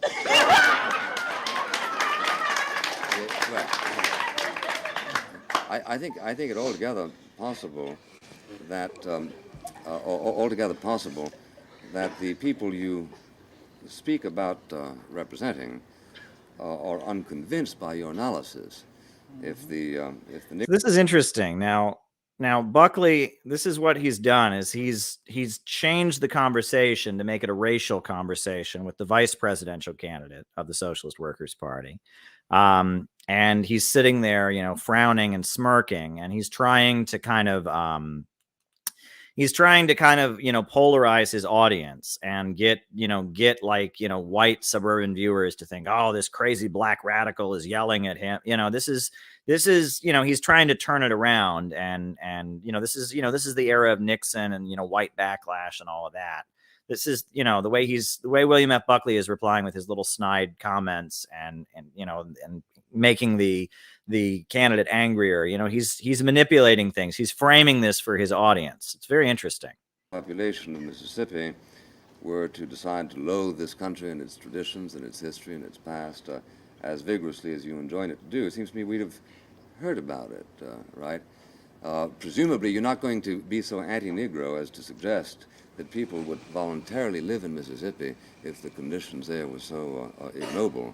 They would presumably move elsewhere, wouldn't they? You mean to tell me that the rebellions in 125 different cities and all the different protest organizations that black people have had for so many years hasn't demonstrated to you that we're dissatisfied with the system? Has this showed satisfaction? Well, but there's Indian uprisings, workers' revolts, the black people in Memphis, Tennessee. If you ask me a question, I'm going to answer it. See? Now, I say that there are many revolts in which many Negroes participate, but there are many revolts in which non-Negroes participate. I don't know of a single revolt in any city in the United States during the past 10 years that equals the revolt in Paris, for instance, in which no Negroes at all participated. And then when it finally was put to a vote of the general electorate, what happened but that the people who revolted were very soundly repudiated. You've wept over this and the militant. How do you account for that? Why all of a sudden, by the way, racism is rather a new preoccupation of the Trotskyists. I've read Leon Trotsky, as you have too. And all of a sudden now all of the accent is on what we've done to the Negroes. But that didn't exist in Trotsky's own writing. No, that's when not did true. It was in terms of well, we've got a pamphlet out right now. You can get it if you want to. I'm talking about Trotsky, not yours. 873 Broadway. Just write to 873 Broadway and ask for the pamphlet by Leon Trotsky on the American black struggle, in which he has an extensive series of discussions precisely about black nationalism and so on. He's one of the first people, aside from black people themselves, to recognize as a form of anti-imperialism, but the capitalist. Yeah, actually, that's this pamphlet. I have it right here. Leon Trotsky on Black Nationalism and Self-Determination. And he's criticizing the Communist Party for their black belt thesis, arguing that the black belt thesis is not an effective way of communicating self-determination. Yeah, that's the pamphlet they're referring to. I have a copy of it right here. And then you'll notice William F. Buckley says, yes, as a point of anti-imperialism. Well, yes, that is how communists frame the national question. They see black people as being oppressed, as victims of imperialism, as a colonized people within U.S. borders. It's not about white guilt. It's not about privilege. It's about understanding that black people are a colonized nation within the borders of the United States that are subject to super exploitation and have the right to choose whether either integration or separation for themselves, right? And that is the Marxist way of framing the question, very different than the liberal way of framing the question. Specifically speaking about speaking about the white racism in this country, he referred, for example, to no compromise with the beast, by which he meant the white racism in the white population. Well, but he meant them in the sense of the capitalist class, not in the sense of the fact that they were white. Trotsky was not a racist, was he? No. In the sense that, say, Mr. Boutel is or Malcolm X. No, Mr. Boutel and Malcolm X are not racist either, but Trotsky wasn't just... He just called the African-American guest there, the vice presidential candidate from the SWB, just called him a racist. Referring wait to a minute, capitalists. Malcolm X belonged to a group that felt that the white man was bad. Have you ever read Malcolm X? That's mild. Did you ever read his autobiography? Yes, I have, yeah. Didn't you read the stuff that he wrote? Yeah. That he wrote from Mecca and so on? Well, I know that he went to Mecca and he had a brief flirtation with sanity, from which he quickly retreated when he came back. But he was repudiated and finally killed, incidentally, not by white people. But I rather regret that the turn was taken because... Well, that's questionable whether he was... Who paid those people to kill him? Who killed him? I don't know, but I have my suspicions, and I'll tell you right now that the New York City Police Department is not completely absolved some sort of participation, at least in some way there, because one of the assassins was seen to have run out and got taken away by a police car, and then there was never any report on what happened to that particular one. So there are some questions about just who was behind that. I don't know any more about it than anybody else, but those questions exist. Wow. If you said that in leftist circles today, they would say, oh, you're spreading conspiracy theories. But here, the socialist presidential candidate Fred Halstead just pointed out that it looks like there was at least some police involvement and government involvement in the assassination of Malcolm X. He said that on national TV. No leftist would be allowed to say such a thing. But there, Fred Halstead, Fred's laying it out there. Well, the questions I know exist as to how many people were implicated. But as far as I'm aware, it was not suggested, in fact, that white people were implicated. But let me ask you both this question, in order to break away, if we can, from an attempt to say that the socialist movement is racist, which Leon Trotsky himself would have denounced. How do you account for the fact that a society that you understand is organized to hate you and to preserve itself doesn't put you all away? How come that the United States doesn't simply keep you behind bars? You keep talking about our knocking all the traditions in this country. That's not true. One of the reasons is because we had a revolution which brought this country into existence, and out of which came the Bill of Rights, which guarantees to people the right of free speech and so on. And that's one of the good traditions in this country, which we fight for and which we enjoy, and which we continue to fight for, and fight for not only for ourselves but also for people we don't agree with. Yeah, he's defending the American Revolution once again. Go, Fred. Well, would you defend, for instance, the Bill of Rights? Would you defend all of the Bill of Rights, even the understanding that property is among the rights of the individual? Well, as far as just personal property is concerned, we don't propose to take that away from anybody. It's a question of nationalizing basic major industries like Standard Oil and AT&T. What about, say, a delicatessen? No, not the corner delicatessen. You mean you don't want to nationalize that? No. Are you against Castro's wanting to nationalize it? Because he announced that he was going to 2 months ago. Well, that's a Cuban problem, and they'll handle their problems in their way. I don't think it would be sensible to nationalize every corner delicatessen in the Bronx. Well, obviously it's a Cuban problem, and some problems are Uruguayan problems, but I'm asking you for your opinion of whether or not the kind of socialism that you believe in would insist on, at what point would it stop nationalizing? You see, you would not nationalize the delicatessen stores. Would you, let's say, nationalize the telephone company? Yes, definitely. The telephone company and the major corporations. What about the newspapers? Oh, by all means, the major ones. But I don't say that they should be run by the Socialist Workers' Party, but have them run by various schools, colleges, trade unions, artists associations, and so on. We don't have free enterprise in this country anymore. It's not Jefferson's time. We have that's gone. We have the economy is dominated by big monopolies, and the politics and the military. And the problem is that these big monopolies and the capitalist class, which owns them,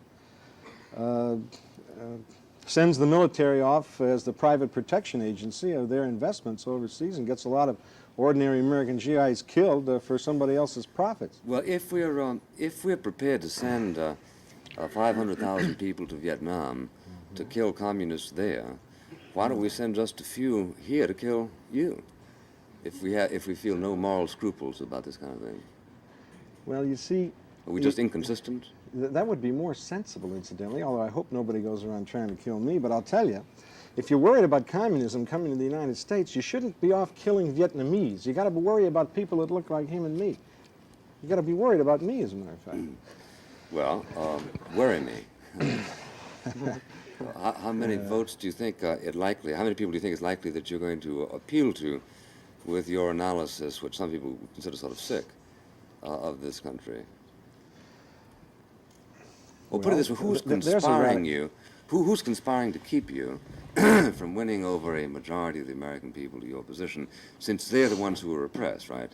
In other words, what you're doing is idealistic. You're helping. Have you ever heard of man. Charles Baird? You're supposed to be pretty well read. He's a historian. Well, he wrote a book called The Economic Basis of Politics, The Economic Foundation of the Constitution. You should try to read it sometime. I read it before you were And then born, you'll find, well, probably. don't give away your age too much In fact, now. I wrote a long thesis about it. Okay, well 25 then years you ago. should be aware then of the fact that the Constitution was not set up in the interests of the masses of the American people. And you should be aware that the book is discredited by all right-wingers like yourself. Not right-wing. Do you call Henry Steele Commager right-wing? You should book also be aware then of the fact that there are different election laws throughout the country that forbid organ parties like ours from getting on the ballot in every state. Yeah, we're going to be on a ballot this time in maybe 22 states. Last time it was, well, 64, it was maybe 11. There are states like Ohio, for example, where you have to get 600,000 signatures. That is, we do, Socialist Workers' Party, in order to get on the ballot, whereas a Democrat and a Republican have to get 2,000 each. Why is that? Well, because they were on the ballot before, and that's the way the law is they had to written. start sometime, didn't they? Yes. Why didn't you enter the Democratic primary, like Eugene McCarthy? Because we're not capitalists, and we don't believe we're the same thing in why that didn't party. you? Why don't? Here's a hint, if you want to be very successful, and get around this prohibition. Next time, why don't you try to do what Eugene McCarthy did? Declare yourself a Democrat and say, I'm going to change the Democratic Party into a Socialist Workers' Party. Enter the primary, and win. Has that ever occurred to you? Has that ever occurred to you? I can see you thinking about it. We are given that. We are given that advice ad infinitum by every liberal we come across. And we explain to them. That the Democratic Party is not a socialist party, and it's controlled by the capitalists, and it's not going to be controlled any other way. And McCarthy is a capitalist or supports that policy, and if he didn't, he wouldn't get anywhere in the Democratic Party. You're telling me about what the Democratic Party has been so far. Well, somebody tried that. Remember what happened to Bernie Sanders, how they rigged it against Bernie Sanders. Not much has changed, I guess. You're not telling me anything I don't know. But I'm asking you, why not change the Democratic Party? Well, we'd rather build if in fact an independent party and based upon the working people. Yeah. We have no illusions that the present Socialist Workers' Party is necessarily going to win the coming election. No. We're going to build the basis for future elections when socialists can get elected, and we advocate the formation of such things as an independent black political party and a labor party. And if those things come into existence, we would participate in them. But we won't participate in the Democratic or the Republican Party or the Conservative Party because those are capitalist parties, and we don't agree with their fundamental proposition. It would be dishonest for us to do that. You don't believe they can change? No, I don't believe that. They're very tightly controlled by the capitalist class. Well, that's interesting. That's where I wouldn't totally agree with Fred Halstead. I don't buy into this. You should never vote for anybody if they have a D or an R next to their name. I think the two parties are they're just meaningless at this point. I voted for Tulsi Gabbard. I don't know. I don't feel like this notion that, thou shalt not vote for anyone who's a Democrat or a Republican. That's like a sacred belief that a lot of like Trotskyists and others have. And yes, the two major parties are corrupt and completely controlled, but I don't think there's anything inherently wrong with voting for somebody in a major party strategically, to advance the class struggle.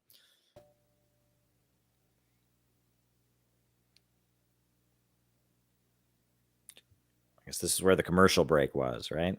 Back when this was on TV. So there you go. Ba-dum-bum. Ms. Butel, throughout your literature, and Mr. Halstead's, and in fact throughout the literature of your movement, there's an awful lot of talk about the control of America. We're all in Vietnam because some people are getting rich from it, and so on and so forth. Would you describe to me the processes of this control? Now, for instance, I don't happen to feel controlled at this particular moment, but apparently I am. And I would like you to describe what it is that controls the majority of the American people, that makes them, for instance, vote for Democrats and Republicans rather than for socialists.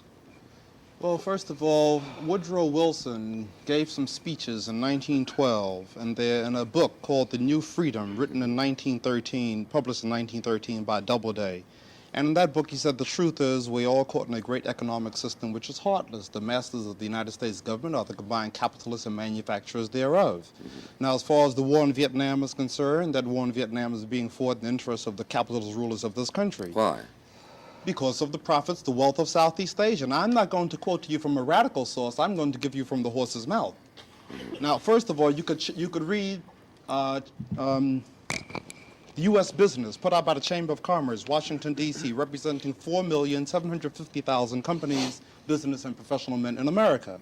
Read the issue of February 1968, and it starts off with saying, when the war ends, a world of opportunities begin. And it is almost axiomatic in history that businessmen and traders follow behind the bullets, not to batten on the pursuits of misery, but to foster the civilized pursuits of industry and commerce. And then they begin to list all the different countries in Southeast Asia that they hope to profit from: Indonesia, Malaysia, Taiwan. And there's also something very interesting, too, about Taiwan. It says that American businessmen followed Chiang Kai-shek into Taiwan, an island nation that into Formosa. Yeah, an island nation that American kids, school children, were taught to call Formosa. They used the school system as a means of controlling the minds of the American youth, of the American people. Who's they? The ruling class that runs this country. And who's the ruling class? Give me an example. Well, they own the newspapers, Tom Watson, the TV Thomas Watson, station. give me an example. Henry Who's Ford. Thomas Watson? Henry Ford, that kind of thing? Oh, Henry Ford, yes. Well, how come they're both in favor of pulling out of Vietnam? Well, you see, there are tactical differences among some segments of the ruling class. Fred is just having none of that, right? He's just smoking his cigarette and he's just like, oh my God, this William F. Buckley is driving me up the wall. He's trying to keep calm and he's smoking a cigarette. That is hilarious. On certain things. Now, in this magazine, U.S. Business, they want to see the shooting stop. They want to see the shooting stop so that they could begin to rob and exploit the wealth of Southeast Asia. See, but they're not in favor of pulling out. They're in favor of staying in there, keeping American troops there, and keeping a section of control over the area. But not pulling out. McCarthy isn't in favor of pulling out either. Yes. What happened to their control when we pulled out of 17 countries between 1945 and 1960?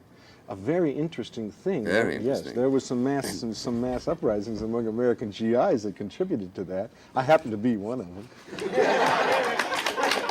I was in the Navy, and they had me in China. I had never heard of the Chinese Civil War until I was directly involved in it. A slight oversight, I thought, on the part of my government. But we had a going home movement to get out of there. And that spread among all the GIs in both Europe and particularly in Asia, and demanding demobilization, and demanding to be brought home. And they had mothers and sisters and wives and so on pounding on congressmen's doors, and a tremendous and demonstrations in uniform overseas, and we forced a demobilization. That was one thing that contributed to it. Was that they Wow. So Fred Halstead was in the U.S. Navy during World War II. After World War II, they sent him to China, and he'd never heard of the Chinese Civil War until then. And then he didn't want to fight. He didn't want to stay in China. And there was a Bring the Troops Home movement, and he was involved in organizing troops to go home after World War II. How does this guy get more amazing? So he's a Navy veteran on top of everything else. This is like Fred Halstead. Countered the capitalists by creating pressure that caused the capitalists to draw back, right? Yes. Now, why don't they create the same kind of pressure in behalf of such reforms as you are now proposing? That's just what we're trying to do. The last 2 years, I've been full-time on the Vietnam Peace Parade Committee, organizing big mass demonstrations against the war.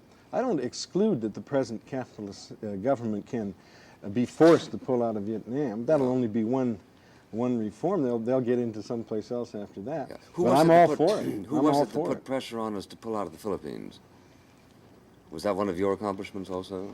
America is still in the Philippines. America hasn't pulled out. That's why there's so much mass poverty and corruption in the Philippines. And you know, MacArthur had a vested interest in going back to the Philippines because his father had a lot of land over there. I see. Because after the Spanish-American War, you should see. I mean, if you really want to get an education, come down to our headquarters at 873 Broadway, and we'll try to make you see, because you've had webs over your eyes for years. If the Philippines revolution had developed such power that it threatened to nationalize the investments and so on that the United States had there and that it wants to have in the future, then they would probably send troops in there to try to put that revolution down, because that's what they're doing. Mm-hmm. Why didn't we send troops to Cuba to protect our investments there? Unfortunately, we did, or we started to. They had a Cuban invasion that John F. Kennedy admitted that he planned. Well, why didn't he consummate it? Did the capitalists lose control of the situation? No, I guess because the people who landed there lost the first battle, and they weren't able to capture that little piece of land there so that they could set up a provisional government and give the U.S. the excuse But capitalists don't usually give up so easily, did we? I mean, we went back again in Vietnam. They still haven't given up. They threatened it again. They've been threatening continuously. That's one reason for the Cuban Missile Crisis. I'm talking about why didn't we protect, or what was it? I'm sure you have the figures. $5 billion worth of $1 billion, $2 billion worth of investment in Cuba. I say they tried. They just couldn't get away with it. Castro was too well armed. They figured it'd be. And he did what he had to do and got as much help as he could from every place in the world. Back in 1960, 1961, we could very easily have taken Cuba. I don't think it would have been so easy. The Cuban people are armed, and you'd have had another place, Vietnam on your hands. We don't know whether the Cuban people are in favor of the existing government, do we? I think because there haven't been any elections, have there? Has there been any in South Africa or any free elections in There's all kinds of elections. What about the Negro situation in the South? I know the technique. There's all kinds of elections. It's what they call ignoratio elenchi, a term often used by Charles Beard. You know, Stokely Carmichael went to Cuba. I'm sure you're aware of that. And the black population of Cuba is greater in proportion than the black population here in America. But yet Carmichael is not a threat to Cuba. Why is that? The commander-in-chief of the Cuban army is a black man, Juan Almeida. The views of the Socialist Workers' Party is to bring about we want to bring about an end to the war in Vietnam, I don't think workers' control of industry, and end to profits going to kill people all over the world, and let the human race and let people come first before profits. Well, but my point is... And we want to destroy what you represent. I'm sure you do. Fred is like dropping his cigarette on the stage and stomping it out on the stage of the TV program. This was a different world. That's all I can say. And if they wanted to overthrow Castro, they could do it. Yeah. What did you say? The Cuban people are armed, and if they wanted to overthrow Castro, they could do it. There's Fred. He's talking about the right to bear arms again. That's great, right? Nowadays, we've got Alex Jones saying Castro took the guns. Well, Fred says, well, the Cuban people, they have the right to bear arms. They're armed, and if they wanted to overthrow Castro, they could do it. But they don't want to. What makes you think that they could overthrow Castro, considering that Castro is in control of the army? No, but the people, you see, have got guns in their own houses all over Cuba. Anybody can have a gun. And if they want to overthrow the government there, they could do it easy. In other words, you assume that they... Fred loves guns, folks. Fred Halstead, who worked at a country western club as a bouncer, he loves guns. Fred Halstead could be like the president of the NRA. This is hilarious. This guy would never be allowed in leftist circles today. I love Fred Halstead. Between his cigarettes and, this is great. Is that correct? Good Look magazine. In that case, why don't they have free elections? Good Look magazine of December 1967. They've got more elections in Cuba than we've got, incidentally. Why don't they have free elections in Cuba? They've got a lot of free elections in Cuba. They don't have them for Castro. And that's a Cuban problem, which they'll solve in their own fashion. Everything becomes a problem extrinsic to your concern when you run into any difficulty, don't you? Yeah. Why don't I say to you it's a Philippine problem, therefore don't talk about anything about the Philippines? No, you can Or when you talk about Mississippi, I say, well, that's a Mississippi problem. Because how would you like if other people argued with you the way you argue with other people? Saying it's a Cuban problem. Well, you see, the time for North Americans to be telling other people how to run their countries is over. That's why I make that statement. Yeah, but it's a very important statement. I'm not in favor Even of a socialist government in this country wouldn't tell Cuba, well, you ought to do this and you ought to do that. I'm not in favor That's of up telling to the them. Cubans. We just have friendly relations and trade with them and with people all over the world and let them handle their own problems. And we bring our troops home from other countries and stop trying to put down their revolutions. They'll solve their problems better without us there. It's great. Like, he's great. Like, he's just like the voice of common sense, right? He's like, I mean, this is like a normal, all-American guy, a Navy vet, and he's just like, let them solve their own problems. I mean, this is great. This guy's great. But they have elections in Cuba for plant managers and for officers and the lower officers in the militia and so on, all kinds. They got more control over their day-to-day lives than people have in this country. I'm sure they elect their own executioners as far as that's The concerned. revolution was an election. There's an election that is going to be taking place in South Africa within the next few years. And I'm in favor of that election. The black people in South Africa can't vote through the ballot, so they're going to vote another way. And the Cuban people did that too. They couldn't vote through the ballot to change the system, so they had an election. I think you've made it quite clear that when you talk about respecting freedom and free elections, you're both being extremely hypocritical. And I think this may be one of the reasons why you don't get more support than you do. No, I think... Wow. We need socialists like Fred Halstead, just down-to-earth guys who can just kind of talk common sense. This is great. This is absolutely great. You were saying, Mr. Halstead, I'm sorry. I was saying, when you talk about elections, you see, we don't have elections now to say who's going to run or how is going to be run one of these major corporations. We would propose that we do, that these major corporations be nationalized and that the boards of directors be elected by the people who work in them, rather than appointed by the small number of major stockholders as at present, and that the economy be planned by representatives elected from the various industries, schools, and so on, and work out a national plan to dispose of the surplus that's created in a way to the benefit of the people. Like, for example, you can't get a low-rent public housing program in New York City that means much now because the private corporations can't make any money off of it.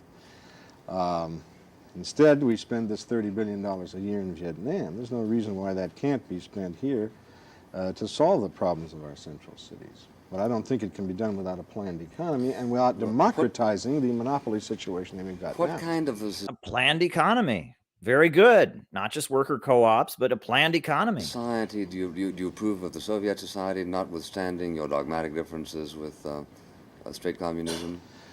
We approve of the nationalized economy, the planned economy they have, the Russian Revolution. We don't approve of the totalitarian aspects, the lack of individual human freedoms, freedom of speech, the lack of ability to read any book you want to read and so on. But there are communists in the Soviet Union that are fighting for those freedoms, and I trust they will win then. Just as there are communist students in Poland fighting for these things, and in Czechoslovakia and Yugoslavia and so on. How do you... Trot's got a trot. Yeah, those Soviet dissidents, they fought for those things, and look what happened. Whoopsie daisy. Now, for the fact that after 50 years of socialism in the Soviet Union, the living conditions are infinitely worse, even in their best cities, than they are in our worst. I don't know what you mean by infinitely, but you have to compare it with what they had before. Well, I mean the number of rooms per person. With what they had the number before. Of rooms per person, just to use one. That's a pretty good index, isn't it? That's true. That's one difficulty they have, but compared to what they had before, they've made tremendous advances, and they still have a long way to go. Not only economically, but also politically. They've got to overthrow that bureaucracy and institute some individual. Well, how do you account for the relative growth of West Germany over against East Germany during an exactly equivalent period? They both started roughly at the same point, right? In shambles. Or don't you account for it? No, you can account for it by a lot of things. For one thing, East Germany was the agricultural section. It wasn't as advanced to begin with. Prussia? Prussia was the agricultural section? Yes, it was. Prussia, precisely Prussia. But incidentally, a section of Prussia they gave to Poland, but that's another question, as you know. You're saying that... Fred knows his geography. East Germany has been traditionally agricultural, not industrial. It's less industrialized to begin with than the West. But of course, there were other reasons for its backwardness. One was the political backwardness of the Ulbricht regime and so on. And such abominations as the Berlin Wall, etc., which I'm not in favor of. Well, the Berlin Wall was a picket line. You should talk to Sam Marcy and the Workers' World Party about that. The Berlin Wall was a picket line. You can't scab on the revolution. Well, which you think hampered East Germany? Yes. I don't think so. I think it helped it very much. Well, I think it kept people from fleeing from socialism. They were fleeing at such a rate. That's the reason they put it up, but you see, Castro doesn't have to put up a wall to keep people out of there. He's got the sea. No, he lets them out. Yeah. They can get out anytime they want. Sure, all they have to do He is negotiates get on with a the list, United raise $800 and fly to Madrid. No, they've got a port there which he negotiated with the United States to have boats come in, you see. Yeah. It was the United States which cut off travel to Cuba, not the other way around. Why did he want to come to the United States? Not the other way around. You were saying that's one thing the Cuban Revolution definitely did, which anybody can. It opened up immigration openly to the United States. The United States, of course, has the highest standard of living of the Western Hemisphere, and there's always a tendency among people to want to come to the country with the highest standard of living. Are you aware that we never had a quota system in the Western Hemisphere, Mr. Halstead? That is not so. That is so. That is not so. There's been a quota system here, even against Southern Europeans and against I the said in the non-whites. Western Hemisphere. There wasn't. Well, I'm talking about America. America. I know America has never had a quota system Oh, yes, for it has. residents of the Western Hemisphere. Yeah, it has actually. We did have racial quotas in immigration for a long time. We had immigration quotas based on race. That's for residents of the Western Hemisphere. Yeah, in fact, that's what I said. Yeah, but they can't simply come in. They can't simply come in. It's not that easy. No, you have to have a job. You have to have a job. That's quite certain. You can't otherwise come in, or presumably everyone would. But I think I interrupted you, Mr. Yes, Chair. right. But America's had discriminatory laws, though, against Southern Europeans and non-whites right. coming in. Okay. Another reason why a lot of them left was the same reason that a lot of people left the United States when we had our revolution. There are some people who just don't like a revolution. I don't think those people... Some people don't like misery. No, they don't like to have their wealth and their privilege interfered with by a revolution. That happens, 200 or 300,000 people left the original 13 colonies and went to Nova Scotia and places like that in our revolution. A much higher percentage of the population than left Cuba. That's actually a very good point. A higher percentage of people living in the 13 colonies left after the American Revolution than people left Cuba after the Cuban Revolution. That's actually a really good point. I've never thought of that. I have nothing personally against those individual people, but I know that, like, for example, the pimps and those kind of people, they left Cuba. Sure. I had in mind only the two or three I happen to know. One of them was not all day people. laborer, and one of them was a cook. Don't get me wrong, they're not all pimps, you see. Mr. Patel, you were saying? Yes. Now, when you were asking Mr. Halstead to account for the fact that in Russia the living standards you felt weren't as high as they should be, or in comparison to here, and how does he account for that? How could you account for the fact that 103 years after the Civil War, there's about 7 million black people living in poverty? Also account for the fact that in the last 7 years in this country, I think we've had the gross national product has been soaring until I think now it's almost $830 billion, which is more than a lot of other countries combined. And yet you have millions of Americans that are literally starving throughout Mississippi, Alabama, black and white. So much poverty and unemployment that exists here in this country. Look at the American Indians that have a lifespan of from 35 to 40 years. And as a matter of fact, last June, I had a chance to address and be part of a meeting for a brief time of Iroquois chiefs on the Onondaga Indian Reservation in New York. And they would like to have immediate withdrawal, too. They'd like to see some withdrawal from captured nations. If you're so concerned about withdrawal, I'm sure that the American Indians would like to see some withdrawal, too, because there's a lot of Indian nations here that had their land stolen from them. And you are representing a system that committed robberies and atrocities and horrible tortures. That stole 3 million square miles of land. Okay, the Indians went back. We have a cue here.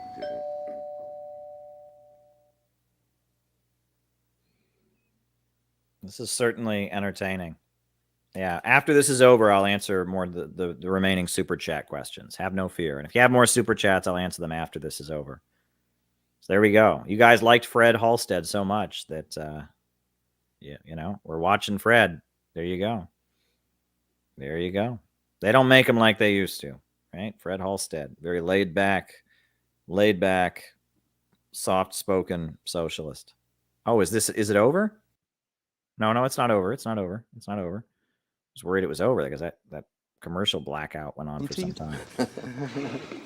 Oh, Mr. Patel, yes. You say, how do I account for all of this? Well, is that really a fair question? Because I haven't asked you, how do you account for the fact that we have 75 million jobs, that we have a level of affluence even among the poorest people here which exceeds the level of affluence in the upper middle class in other countries. I don't think that I'm personally responsible for every bit of unemployment, every bit of misery, and I don't think the system is.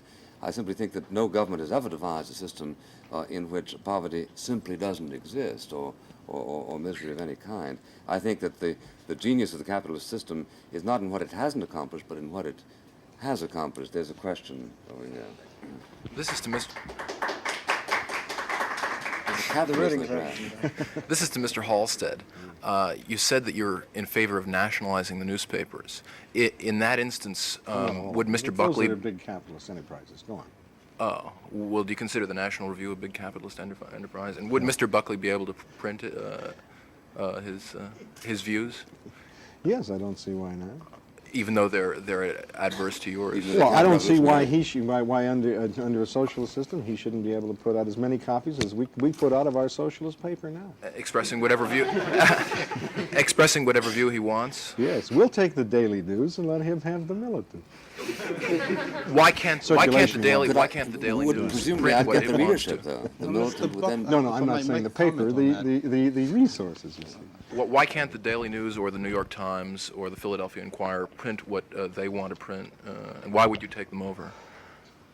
Well, I wouldn't take them over, but I'd suggest that people who work in them do, and that they be taken over perhaps by the students at Columbia University or this or that writers' union. Well, But why by a private capitalist, you see, who has control over that huge public opinion source there? Mr. Halstead, just because he's rich. Mr. Halstead, you said that you would favor a planned national economy. Mm-hmm. You also said that you would favor, and this I would assume since corporations are economic beings, this would include, they'd be under the plan. You also said that workers should have a voice in the corporation. Do you believe that what voice should the workers have? I believe that the industries ought to be run by boards of directors that are elected by the people who work in them, including all the workers who work in them. And the planned economy should come in where? Yes, you have to have a national planning board, which is representative of each of the industries, also elected. Would this tell the board of directors what to do? As far as the overall production plan, obviously you'd have to have a national plan. Yes. Why would they vote for what makes you think that the policies would then be different? Now, suppose you had a vote in Ford Motor Company tomorrow. What reason is there to suppose that the vote of the voters would result in electing somebody other than, say, Henry Ford? I'm sure that they wouldn't, you see, we wouldn't just vote to give the factory to Henry Ford and let him run it the way he wants to run it in his own private profit, but it should be run for the benefit of the people. Yeah, but then from whom would Henry Ford get the money to tool the plant up for new models? And Right. This is interesting. See, it's like when you start talking about worker cooperatives and workers electing their bosses, people miss the point, which is that it's about public ownership of the means of production so that you have a planned economy. You no longer have the irrationality of the market in control. And when you get caught up in workplace democracy, which is like a new left fetish, you miss the understanding that it's about abolishing the chaos of the market. This is really interesting. See, he because he's a Trotskyite, he's emphasizing workers' democracy, electing your boss, and they're all like, yeah, but then how does Henry Ford get the money? And it's got to be profitable and all of that. And it's not a battle for democracy as much as it's a battle to eliminate the economy, to rescue the economy from the artificial restraints of the capitalist system and the chaos of the market, right? And that's one of the shortcomings of this emphasis on workplace democracy. Well, the same place they get it now. Oh no, but why would they put it up if they don't own any stock? It's publicly owned, you see. I see. Yeah. And the wealth comes from the same place it comes now. It's produced by the workers, by all of them, not just by a guy on the line, but by the intellectual workers as well. There's your question. Yes, one thing that seems to bother me about your party is that it's both socialists and workers, and it seems to me within the last 25 years that perhaps the big labor has become as much of a problem or a contributor to the inflation and the hardship of unemployed people as big business does. Doesn't this seem to make your position a little incongruous? I mean, because organized workers go on strike and get higher wages, that hurts poor workers? No, it doesn't. Well, the people who are out of work, hurts then, the capitalists who have to give them a raise. The thing costs a little bit more to those people who aren't working at all. or to housewife who may not be working and organized? Well, the problem is to organize the unorganized, which is true. The present leadership of the American labor movement is very conservative and hasn't done its job in that respect. Yes, sir. On the events in France in the recent past 2 months, could you comment on how what happened there might have some parallel in this country? There's been a theory around that there's prosperity, that capitalism has solved all its problems through the welfare state, and that revolution and the ideas of socialism are outdated. Do the French events have relevance to that, especially in relation to this country? And also, what about the youth revolt around the world? How do you think that fits into your program? Well, I think a crisis very similar to that in France is building up, more slowly, but it's building up and is inevitable in this country. I think we will have such mass strikes and revolutionary situation eventually in this country. And one of the reasons is because the inflation and the workers, although they have a relatively high standard of living compared to some other places in the world, are not satisfied. The government figures now say that a family of four needs $9,000 for a modest but adequate standard of living. Even the average wage of a skilled worker is not near that, and they have to make it up by extra overtime and so on. This is building up pressures in the unions and so on, which will eventually burst forth, and possibly connected with the student revolt, which we see in this country as well as in France. Now, you said that the election proved that the French people are not for a fundamental social change. Proved nothing of the kind. For one thing, de Gaulle's party... I said that the election repudiated the rioters, that Mr. de Gaulle went back in and diminished the size of the radical parties. No, the election repudiated to a certain extent the Communist Party, which refused to side with the revolutionaries there, and which took a very conservative position, a position very similar to that of George Meany in this country. And that's a problem which the workers there will have to overcome. That is the problem of that particular leadership. But those elections, on the face of it in the first place, they were not insignificant, I don't want to say that, but on the face of it, they were not fair either. De Gaulle gets 45% of the vote and he ends up with 80% of the seats, and he wasn't even at stake in the situation. No, that election did not solve the fundamental problems, and you will find that the workers will once again be struggling for their economic interests, as well as the students there. That situation is not over in France by any means. Mr. Halstead, if I may say so, it seems to me that one of the things that we're seeing now, and I agree with you that we're in for a great deal of turmoil, is the notion that by political means we can achieve what we can't achieve by economic means. I have no doubt at all that an awful lot of people, if they thought that they could significantly increase their income by, let's say, striking instead of, let's say, plumbing, would choose the one as opposed to the other profession. Now, this I don't doubt at all. But it's plumbers who have to strike, it seems to me, yeah, I think the unfortunate thing is that so many people are seduced into believing that this is so, whereas, in fact, I think a long experience hasn't it, shown us that the only way in which plumbers can get more is by producing more. Nothing is produced without work, but right. An awful lot is wasted, like, for example, on the war in Vietnam, and a lot of other things. Sure, and on freedom. Freedom is extremely costly. It permits you, for instance, to wear a different kind of suit from But how do you know? You've never been interested in freedom, so how do you know the cost of freedom? Oh, but I have. You see, the what point type is of that freedom? I understand it. Yours, for instance, which is why You you're are? here. That's why you're Oh. here. There's no other reason that I can think How of. do you account for the fact that... See, we're not fighting for freedom. All right. Well, that was, something to be said for Fred Halstead. A chilled out, normal, average American guy, right? This guy could be like an American dad, right? A chilled out American dad, Midwestern guy. He's a garment cutter. He's the bouncer in a country Western bar. He's smoking a cigarette there. He's wearing a suit and tie because he's on TV. And he's explaining socialism in just kind of clear language. He's laying it out there. He's a Navy veteran. I mean, it's just like socialists like that. We need Fred Halsteads. We need some Fred Halstead socialists who are just rational, sensible, down-to-earth guys, calmly explaining that socialism is better than capitalism. Great stuff. Absolutely great stuff. All right.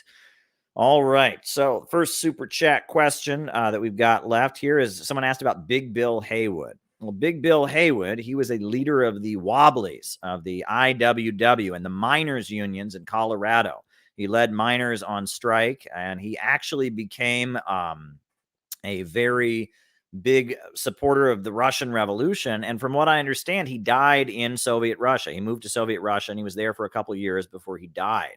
He was a leader of the miners' unions. I believe I have his. This is the autobiography of Big Bill Haywood.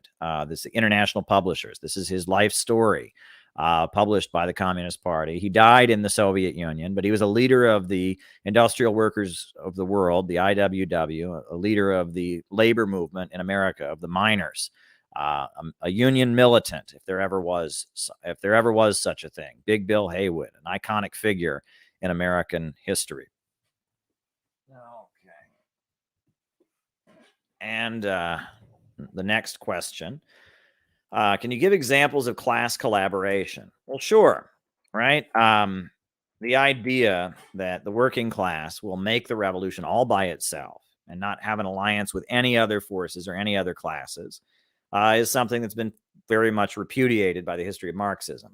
One great example, the Bolshevik Revolution. Trotsky said it should only be a dictatorship of the workers, but Lenin said, no, it needs to be a revolutionary dictatorship of the workers and the peasants, that the peasantry was the bulk of the country. And so the working class, the industrial workers of Russia, had to enter a class collaborationist alliance with the peasantry, right? And it was the workers and peasants government that established socialism in the Soviet Union. In fact, that's why the Communist Party of the United States, they used to talk about a worker and farmer government, because back then there were enough small farmers. There were enough small farmers in the country that it was necessary to have a worker and farmers alliance, right? Another example, in China, the Chinese Communist Party, the flag, that big star, is the Communist Party, and those four other stars as the block of four classes: the working class, the peasantry, the middle class, and the national capitalists that are aligned under the leadership of the Communist Party with its proletarian ideology.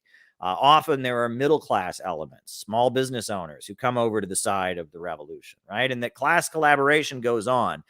Generally, class collaborationism is a term that's used in negative context in the context of labor unions. I see, you're asking more about social democrats collaborating with the bourgeoisie to bring to fascism. Well, when you talk about bringing fascism, one example is that, there were a lot of social democrats, who switched over to supporting Hitler. There were a lot of social democrats in Spain who switched over to supporting Franco. And that, that there are many instances of social democratic parties, like Labor Party officials in Britain, who are with the rest of the capitalist class against striking workers. The great example, 1928, in Germany, you had the Blut May, or the Bloody May, the month of May, 1928. The communists had a parade for May Day, and the social democrats teamed up with the capitalist government to violently suppress it. And you had in the Wedding district of Berlin, there was violent street fighting. There's a good book called Barricades in Berlin, which is a novel that was written describing those events, the Blut May of 1928 in Germany. And there were many instances, especially in the 1920s, before the rise of the Popular Front.